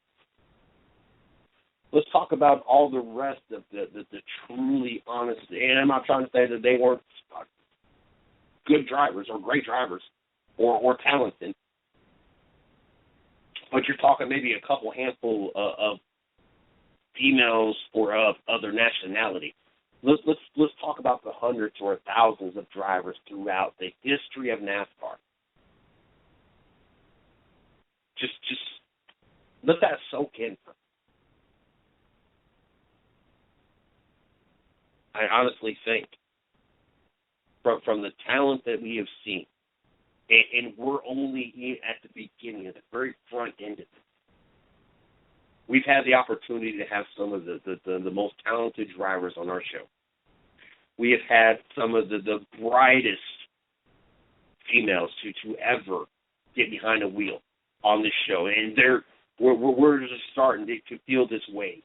We're starting to see team owners, companies, programs like Driver Diversity. It's like this big wave that just started clear across over probably by Japan, and it's slowly been making its way across the Pacific, and eventually it's going to hit the United States. It's the same thing we're looking at right here. We're finally starting to see this wave of opportunity of some of the best drivers. And fortunately, like I said, fortunately for us, we've got talked to a lot of them on this show. Your Hannah Newhouses, your Amber Bolton, your Enrique Baca, we can go on and on of the drivers that we have had on the show. Now think if this wave would have started way back in the 40s, 50s, 60s, whatever. There is no doubt in my mind. And I'm going bald here. I am balls to the wall right now. I guarantee you, if NASCAR would have not shunned away from that, and it wouldn't have took this long for us to be able to have an opportunity to see some of the most talented drivers to ever walk the face of the earth, to ever get behind the wheel. It don't matter if it's a road course. It don't matter if it's oval track. It don't even matter if it's NHRA. Straight line. But more specifically NASCAR. There's a possibility we wouldn't even be calling Richard Petty the king right now. There's a possibility we wouldn't even know Dale Sr. as the Intimidator. There's a possibility we wouldn't know Jeff Gordon and the Rainbow Warriors. There is a possibility. I know it's a bold statement. I know there's a good chance that they probably still would have the same success. They were all very talented drivers as well. But just think about that. What if there is a possibility that we wouldn't know the drivers we know as we know them if this sport would have been so narrow-minded for so long?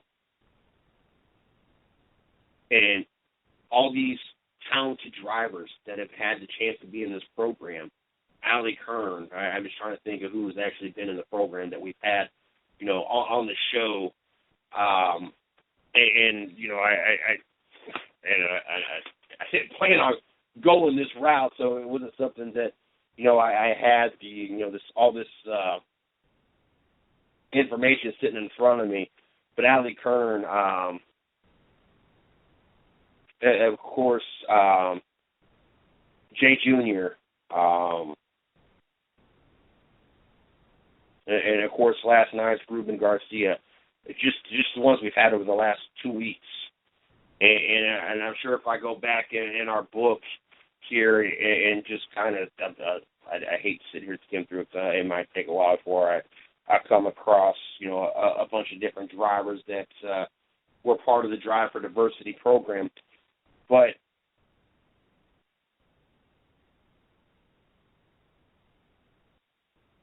it makes you wonder if we've had the opportunity to see what we've seen, how much different would this sport be? What would the record book look like? What would the Hall of Fame look like when it comes to NASCAR? I'm just saying.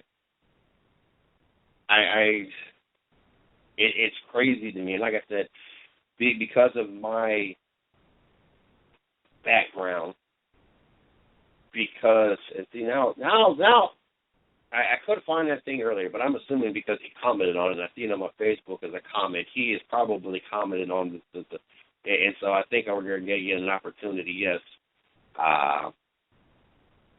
and I'm gonna say what's on the bottom of this, and it kind of plays into it, but and I'm going to share it over to the 110. No, as a matter of fact, I'm going to share this over on my personal fan page, Mr. CJ Sports. And I'm about to read you what it says underneath this, and this is why I had to throw my 2 cents in on it. Progress, and I think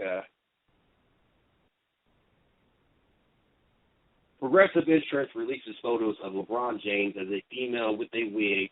His name is Flo or Flo Braun for new advertisement. First of all, he looks stupid, a big, strong Negro with a wig on. There's absolutely nothing funny about this. And honestly, if you looked at the picture, yes, it is actually rather humorous to look at.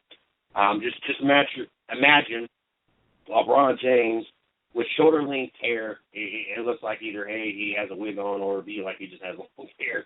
And like I said, a progressive apron on. He's got a white sleeveless shirt, and it looks like he's got 70s style basketball shorts on is what he looks like he's got on.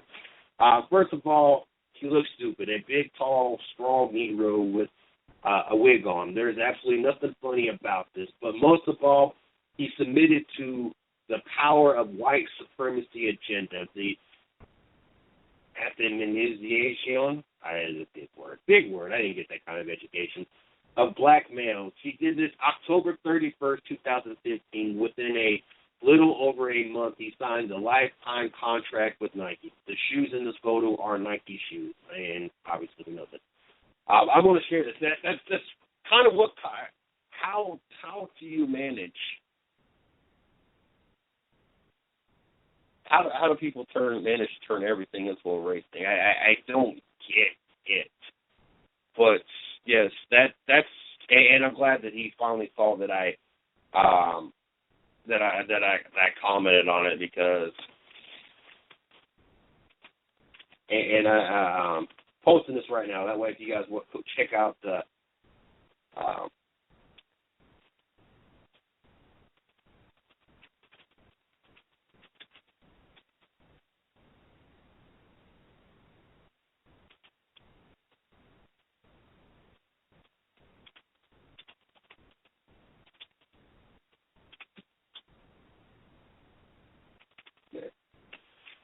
over, like I said, if you're a fan of my fan page, Mr. CJ Sports, if you're not, go over and like it and check out. You at least get an opportunity to see the picture. It was posted 6 days ago. It just now made it to somebody's page that I am personal friends with. It just had caught my eye. I mean, obviously, you see. You see LeBron James in a wig and everything else. And it kind of grabs your attention, but check it out. But anyway, I know I've talked about this for a good extensive minute. It's like I said, it's things like that really gets me thinking, and it's just one of those things that had me thinking. I'm like, how much the sport would be different, and why did it take until we had Why did it take till we had a program such as Drive for Diversity that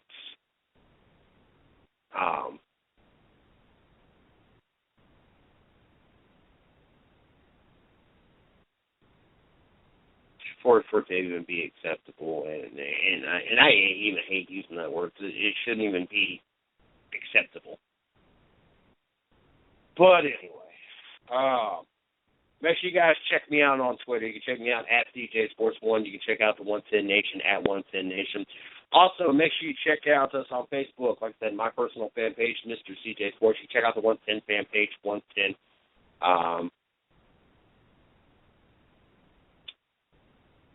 You can check out the 110 Nation fan page, 110 Nation Sports.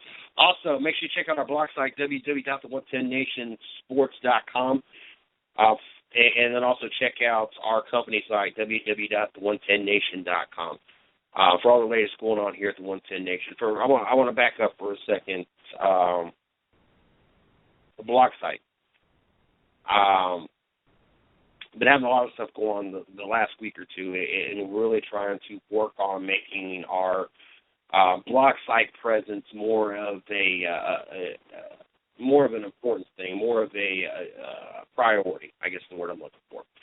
So one, if you're out there and you are a writer and you want your opinion, you want your passion, you want your sports knowledge to be out there on a platform that is seen by hundreds of thousands of people, one, hit me up, mrcjsports@gmail.com. We might not have the presence of ESPN or Fox Sports or even Yahoo Sports. We're slowly but surely getting ourselves there. We got a pretty decent following, and I'm not trying to say it to brag. I'm just saying we do all right, and we have no complaints here. But talking about the blog site, I have to take a moment because I like to show my appreciation. This has been a long 5 years. I went from not knowing what I was signing up to do because it was originally strictly where I lost that job because of the fact that the owner did not like the fact that I had a all-black crew and all-black customers, going from making, between that and bouncing $4,000 bring home a month to I was only bringing home like $800 to $1,000 a month, and that was a big cut for us. So originally, that's what this was. And, eventually it turned into a sports company / a way to us help and be involved with different charities, such as, we're a big part of the sponsorship of the Seek to Destroy Cancer. The event here March 19th in Fayetteville, North Carolina. Make sure you guys check that out. And also a good sponsor for More Than Just Me and their More Than Just Mile 5K run down to Florida. April 16, 2016 coming up as well. And it's not the first time we've helped sponsor the More Than Just Me event. / it turned into us wanting an opportunity once we finally make it. Once we finally get to a point that I am able to walk away from the real job, Miss Lee's able to walk away from the real job.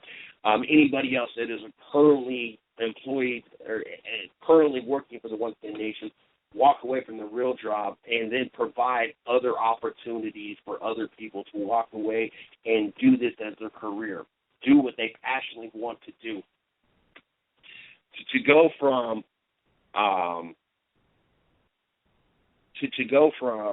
not knowing what I was doing to where we're at almost 5 years later, April 15th, 2016, 5 years.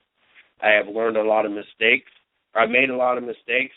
As a matter of fact, when I first did my first podcast, I didn't even know what a podcast was. I didn't even know what a blog was when we started.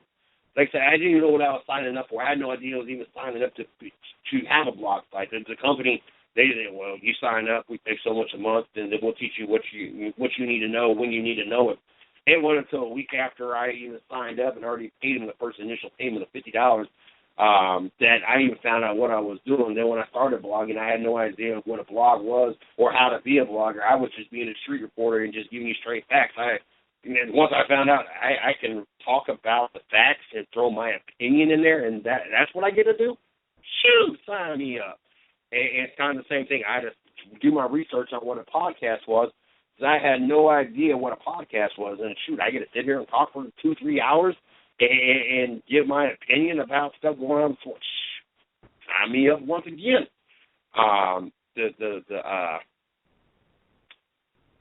The partnerships that we have formed, the mistakes I made being part of the Go Radio Network, which was like one of the biggest jokes for 3 months that I was ever a part of, and then having a slight partnership with the Sports Chronicle Radio Network before that all blew up, and both of them over there was trying to sleep with my co-host and my girl at the time, and and then they try to use every slur against me, which none of them were true, to try to better themselves, which didn't hurt us none.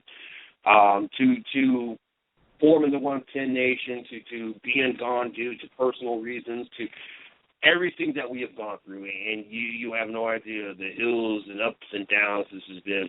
But to be where we're at, we cannot be more pleased. Like I said, we might not be the ESPNs and the Fox Sports at this point, and honestly I don't think we'll ever be that big. But to be above the Bleacher Reports and the success they have found, I do expect that. No shot at Bleacher Report, but they just pretty much take video footage of games and throw a paragraph comment underneath it, and that's kind of the end of what they actually do. Outside of that, and it amazes me that ESPN and Fox Sports uses them as a resource when they're really just taking clips, 30-second to a minute clips most of the time of something that actually happened in the game, give a paragraph opinion about it or a paragraph fact about it, and that's kind of the extent of it. So I would rather be insulted if we don't exceed what their status, because they really don't do nothing. So long story short, yes, if you're out there and you want to help make I done past that. I was more of where we're at now. I want to take an opportunity because I am very appreciative of everything. I thank Miss Lee on a regular basis. I thank Izzo on a regular basis. I think that Steve Billmeyer and Chris Creighton and Damian Bean, the host of our local shows, Shannon and Maureen, the Happy Hour Brides and their show. I show my appreciation and do everything that I physically, positively can. I am not the typical CEO that wants to one day be, in this mansion-sized house while everybody's slaving on, building this company. I do not want to, other than be able to walk away from my job so I can put 24/7 into it and move into an actual house that I have a mortgage, not go buy a mansion house, not be able to. I expect to have payments, I'm only wanting a $100,000 to $200,000 house. I am not saying I want to be in this big fancy house neighborhood. I want to have the normal, and I'm not the traditional CEO. If you've ever listened to into the 110 Nation Sports Radio Network, you know that we have a series called The Man Behind Mr. CJ Sports. It lets you get to know more about the company. It lets you get to know more about me as the person I am versus the Mr. CJ Sports of the 110 Nation. And, I take the time and the opportunity to be the traditional CEO and founder of a company. I want to be a transparent CEO and a transparent company and let everybody know exactly how great it is to be here and how fun it is and everything else. When I get an opportunity, yes, I've gotten Miss Lee into NASCAR races. I've gotten Izzo approved to do any of the Carolina Hurricanes games. I got Chris approved to do the Memphis Tigers basketball games. I go and try to make this as fun and pleasurable and a success as possible for everybody involved. And I want to continue showing my appreciation. I got to say, Rhett Jones Racing. I got to thank Rev Racing. I got to thank Mason Mitchell Motorsports Racing. I got to thank Young's Racing. And I know that I'm probably missing, and I'm going to try to pull up the blog site right now. It would give me more of an idea of who else I've probably left out. But I want to thank each and every last one of these different organizations, teams, whatever the case may be. Drive for Diversity as well. Peak Performance, when they had the peak performance contest, that drivers got an opportunity to get a contract with MWR. All of those companies and programs I want to personally thank because you guys opened your doors and gave us an opportunity. and gave us an opportunity to be part of your press releases, be part of your interviewing your drivers by having the relationship with Miss Lee, my PR, and giving us all the opportunities that not everybody gets, and not every company gets to build the relationship that we get to build with all these different teams and all these different drivers. I got to thank each and every last one of you. I just got a share during the show from Hannah Newhouse, who's been on the show multiple times, and I would thank her PR and her, but she's her own person out there. All of you guys that give us an opportunity to get drivers on that we normally wouldn't get, or get material to share on our blog site that we normally wouldn't get, that we were not once upon a time part of that media outlet that they shared the press releases and information with. I got to thank each and every last one of you. Because without you guys, we would not continue growing. I can't even begin to tell you how much this has grown. All I can tell you, and like I said, I'm not trying to brag about numbers. That's why I don't even throw out exact numbers. I give you a rough estimate. But to go from where I can remember sitting in it was the size of a room. It was, I used it as the office. We used it for the 110 Nation Studios back when I lived 2 prior houses. But it was kind of one of those things that was I'm not going to say add-on. It was really, I think it was supposed to be used as something like an office. It was big enough that we would have had a newborn at that point in time. Because I think my son my son was about a year at that point. If we had a newborn at that point in time, say, when I moved in the house, then we had a baby, we probably would have used that as the nursery until it got to be about a year old and we could put it in its own bedroom. It was big enough. It technically was a 5-bedroom house. 5-bedroom, 2 bath. Oh my God, the tub, what are those tubs called? Now I'm drawing a blank on the big tubs. Oh God, I can't even believe it was enough to sit like 4 people in the tub.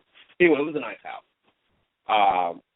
But I can remember going from, starting a blog that we had nobody coming to. We might have 10, 20 people a month come check out the site. To have a show we kind of have the same stat, 10, 20 people show up. And I also got a shout out to Cowpoke Radio. Nelson is his name. He the first week I was on the air, he called it. And a lot of things, the way he says things, I've been real standoffish because it's borderline. She's not a fan of the NBA, and it's nothing. It's just all priority. But how you say certain things, I stay away from it just because of my background, what I believe in. But I got to be thankful. He's brought me into a group that has quite a big following that helps bring people to the show. He has shared our stuff. He's been on the show quite a few times. He's entertaining to listen to. Don't get me wrong. It just I just wait certain things are said. I just kind of stand away from that. But to go from knowing that we were only having maybe 10, 20 people listening or checking out the site to listening to the shows. I don't even think we had a Facebook page for the longest time. I had a fan page, that was something, and then the Twitter, that took a while. To go from that to go to where we're at now, knowing because of the I-95 Sports Radio Network, knowing because of the different platforms that social media-wise, even the podcast-wise with Spreaker, Stitcher, SoundCloud, iTunes, everything else that we're on, to know that, because of the website, because of the blog site, because of everything, because of everybody that listens to the show and helps spread the word, and all these different teams and organizations that help us with the information they give us and the guests we give us that also share the stuff. Rev Racing, oh my God, I cannot thank you guys enough for all the love that we got from you guys over this last week, especially on Twitter and everything else. We went from, I would be venturing to say maybe 50 total, everything a month, to over a couple 100,000 a month. Like I said, I don't throw out numbers. I don't give exact numbers. I don't brag about it. I don't hardly ever talk about it. But at this point, as we wrap up the show, and just thinking about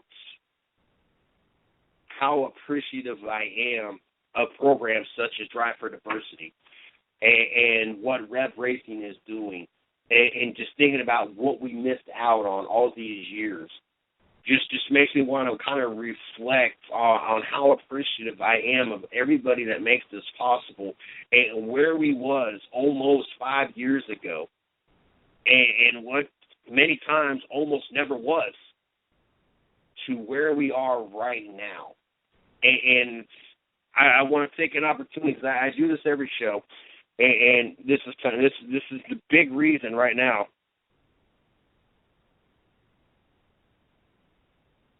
And we'll take an opportunity right now, and this is why I do this, because we are counting the host of all our shows, Steve Billmeyer.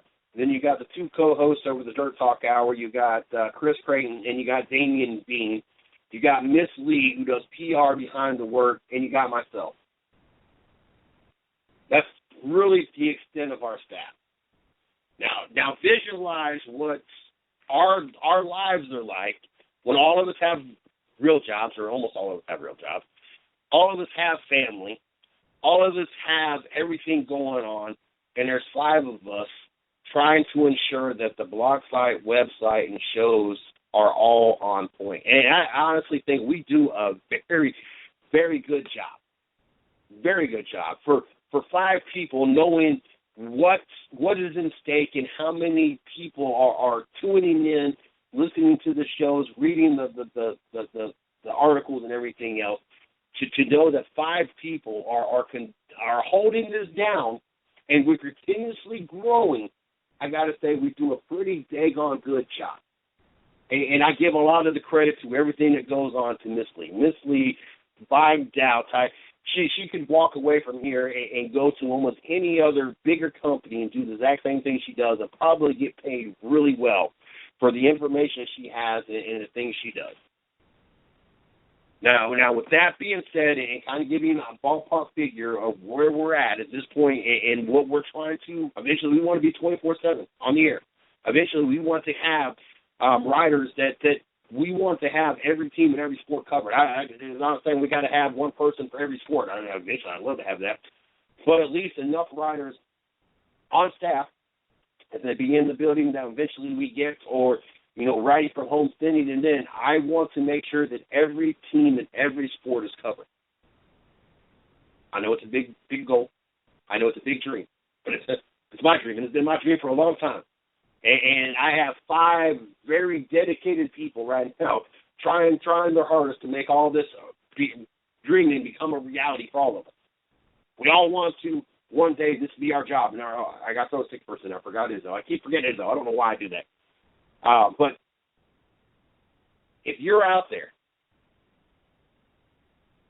and either A, you got a show that you already do and you want to get it syndicated on our network, and I kind of give you a rough ballpark figure what you're jumping into. Or maybe you want to help co-host 5 nights a week with Mr. CJ Sports. Or maybe you're an expert, such as like Izzo, that knows the NHL like nobody else knows the NHL. You want to come on once, maybe twice a week, 30 minutes, talk about that sport. Maybe you're out there and you're a journalist, and you're just looking for an opportunity to write about your passion, be able to get your opinions and your ideas out there, and be able to talk sports, write about sports, and have a platform that like I said, we're not the ESPNs of the world, but we are slowly but surely putting our mark in the sports world. Hit me up, MrCJSports@gmail.com. I can promise you these 6 people will give you nothing but positive feedback,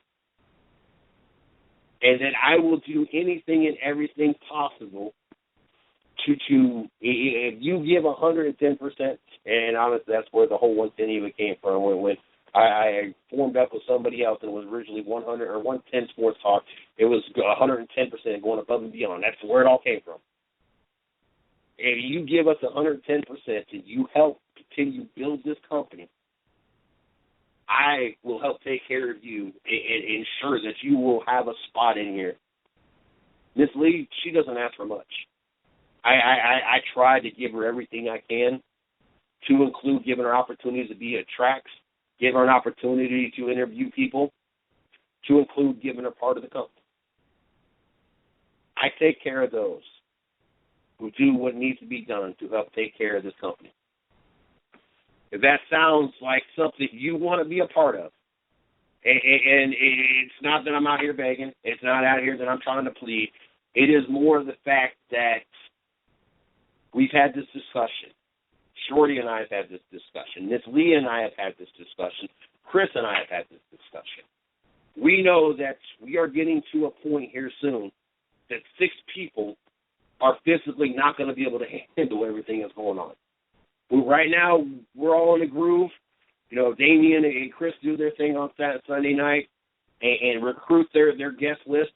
Steve does the same thing for Thursday night. Izzo has all his stuff together to give us the best 30 minutes at NHL talk possible.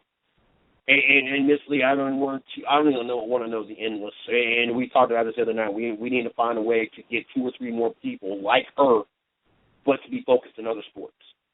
And if that's something you're interested in, hit me up. I will point you in the right direction. Miss Lee is the best of what she does.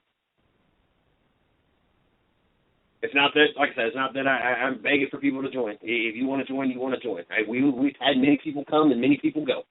These just happen to be the 6 that have stuck around. And like I said, I do everything that, I've gotten Steve Philmeyer approved for races. I've gotten Chris Creighton approved for stuff. Once the season rolls around, whatever Damian needs, I will do everything I can to get him approved. Same thing I've done for Miss Lee. Same thing that, when Shorty's been helping out, she's gotten to go 3 or 4 races. I do whatever I can, and as being a corporation, it's getting easier and easier, especially now that our name's getting out there more and more. We just know that we're coming up on a point that 6 people is not going to be able to continue as we continue to grow. 6 people on the couple 100,000 we got right now, we're doing it. We're doing it good. As we continue to grow and we're being stretched and we got other fields to cover and things that need to be done, we want to be able to make sure that we're able to keep up with the demand. That's why I'm asking. Not begging, not pleading. We just want to give other people the opportunity to be part of something that when we are done, we're all going to be proud that we were part of and help make it what it's going to be. Like I said, if you're interested, hit me up, MrCJSports@gmail.com. Also, if you're interested in coming on the show, like I said, I know we're real race driver heavy, but if you're out there and you're part of some kind of team, athletic organization, it does not matter what sport. If you got a show or site and you want to come on and promote it, we have authors come on. We've had other shows come on. We had other sites come on. We used to have Patrick Taylor from lineblowers.com come on all the time. Matter of fact, he used to come on an hour and a half a week. We used to talk football nonstop. Or maybe you want to help. Me and Miss Lee talked about this last night. Maybe you want to help with the social media. Make our Facebook, and we've gotten a lot better, and it is growing daily. If you want to help be an admin to help continue to make that grow, be an admin in Twitter to help make that grow, want to be an admin on our Instagram, which I'm horrible on Instagram. I have an Instagram account. I just never keep up with it. I don't know the last time I even posted to it. Maybe you want to do what Miss Lee does. Help, she talking about she needs 2 or 3 clones. We're looking for a good 2 or 3 people to really tackle connecting with PRs from other sports and teams to help build relationships. That way we have every sport accessible to the company. Maybe you're marketing. Maybe you can help us land some advertising. Whatever the case may be, contact Miss Lee. That is Lee_110nation@yahoo.com. That is LEE_110nation@yahoo.com. Well, let me backtrack. If you're interested to come on the show, I forgot. There's the marketing and the PR stuff. Contact me with that. I just got the last thing was supposed to be if you got a charity or a foundation, like Teach to Destroy Cancer and the More Than Just Me that we're involved with. If you're interested if you got a foundation, charity, if you got a show or site and you want to come on and talk about and promote sports, or if you're an athlete or part of some kind of athletic organization and you want to come on the show, that's where you contact Miss Lee. Like I said, it's LEE_110nation@yahoo.com. If you got a show that you want to get syndicated, or maybe you want to co-host or an expert of some field, want to come on and be part of the radio network. If you're a writer and you want to come on and help us with our blog site, or if you want to do behind the stuff, that you contact me, MrCJSports@gmail.com. We would definitely love to be able to open you with open arms and bring you a part of something that is growing rapidly. And I didn't want to spend so much time on it, but it's important to us. And it's important that we line all our ducks up so we continue to expand and grow, because we know what can be, and we know where we've come from. And we want an opportunity to see our dreams come true and this become a career. And every one of us that does this is what we genuinely love to do. And this is not what you love to do. If you don't love to talk sports, you don't love to write about sports, don't even bother. We all genuinely love. I cannot picture doing anything else. It took me until April 15, 2011. Or April 15, 2011. Actually, it took me a couple weeks after that. We started that day, but once I found out what I was doing, it took me until then. 2011. That put me at 33 years old before I found out what I passionately want to do, love to do. If you know that this is what you want to do, and you love to be able to talk sports, or love to be able to write sports, and love to give your opinion and be factual about it, but be able to talk about it, write about it, then contact me. If it's not something you passionately love to do, does not put a smile on your face. I talked to Miss Lee, and I'm getting ready to wrap this up. I'm sorry, I know we're about 15 minutes over. I talked about Miss Lee last night, talking about, make sure you're happy. Doing what I do when it comes to the 110, honestly, outside of my kids, that is probably the happiest time of my day. I could not imagine not doing this. You have no idea when we go and brace when we're not on the air, or when we have technical difficulties, or I had my personal issues, how bad it drove me insane not to be doing this. This is my happiest. This 2 hours a night, like that outside of my kids, the 2 hours a night that I'm on air and I get to talk to you guys and get out of these great guests on, are the happiest 2 hours of the whole day for me. You got to have that kind of passion. You got to have that kind of will. If not, you're going to honestly waste both of our times. Don't forget, tomorrow morning, 9 a.m., back at it again, the 110 Nation Morning Show. Make sure you guys tune in tomorrow night, the 110 Nation Sports Show. Next week, we'll have the return of Racing with Big Sweat. Don't forget, Monday through Friday, we got the 110 Nation Morning Show, 9 a.m. We got the 110 Nation Sports Show Monday through Friday at 9 p.m. We got Rubbing This Racing making its return next Thursday night. I'll be doing a little compilation thing where we get both the shows together. But 9 p.m. on Thursday night. We got the Happy Hour Garage on Sunday night at 7 p.m. And we got the Dirt Talk Hour at 9 p.m. on Sunday nights. Make sure you guys tune in to all those shows. Like I said, don't forget to check out our blog site, www.110nationsports.com. Maybe get you an idea if you're interested in writing. If not, make sure you guys check out all the stuff we got going on. Got a lot of press releases, got a lot of articles, got a lot of things going on over there. Also, check out our company site, www.the110nation.com, for all the latest going on here at the 110 Nation. Like I said, sorry I went over about 15 minutes. I know the guys over at I-95. Matt, shout out to you guys for everything you guys have done for us, re-syndicating everything, rebroadcasting us. Not only this show, but the Dirt Talk Hour as well. I apologize that we went over 15 minutes, and I know that they got time slots for us, and so I hate that we went over. It was just important. A lot of things tonight was really important to me. The whole race thing and the whole drive for diversity thing, and us continuing to be able to expand and hit more and more people and be in more and more homes, because you don't get shows like this every day. You don't get companies like this every day that do so much on their own. ESPN, they'll throw money out in different. How many blog talk? Sorry, how many podcasts or bloggers do you know out there that spend thousands a year in charity work? I'm not trying to brag about it, but we genuinely care. And, we do this because we love to do this, and we get involved because we love to get involved. And that's what it comes down to. And you don't get that every day. A lot of people, they're just out there to try to make a buck. And that's all they're about. There's really no passion behind it. There's no drive. There's no will. There's no nothing. That's for them.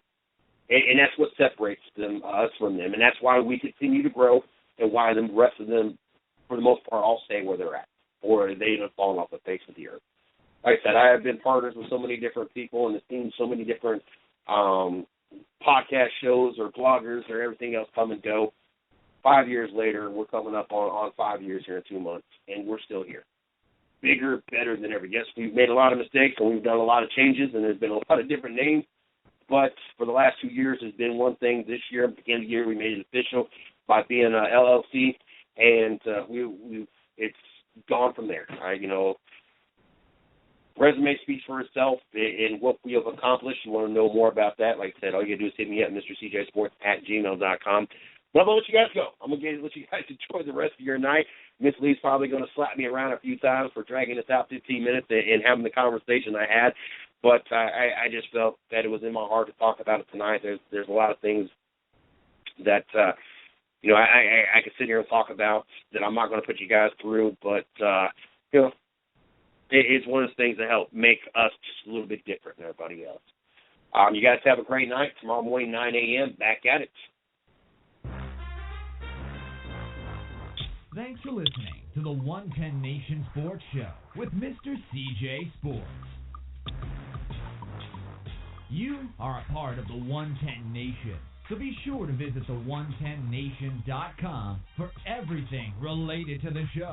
You can follow CJ on Twitter at 110Nation and on Facebook at 110 Nation Sports. Until next time.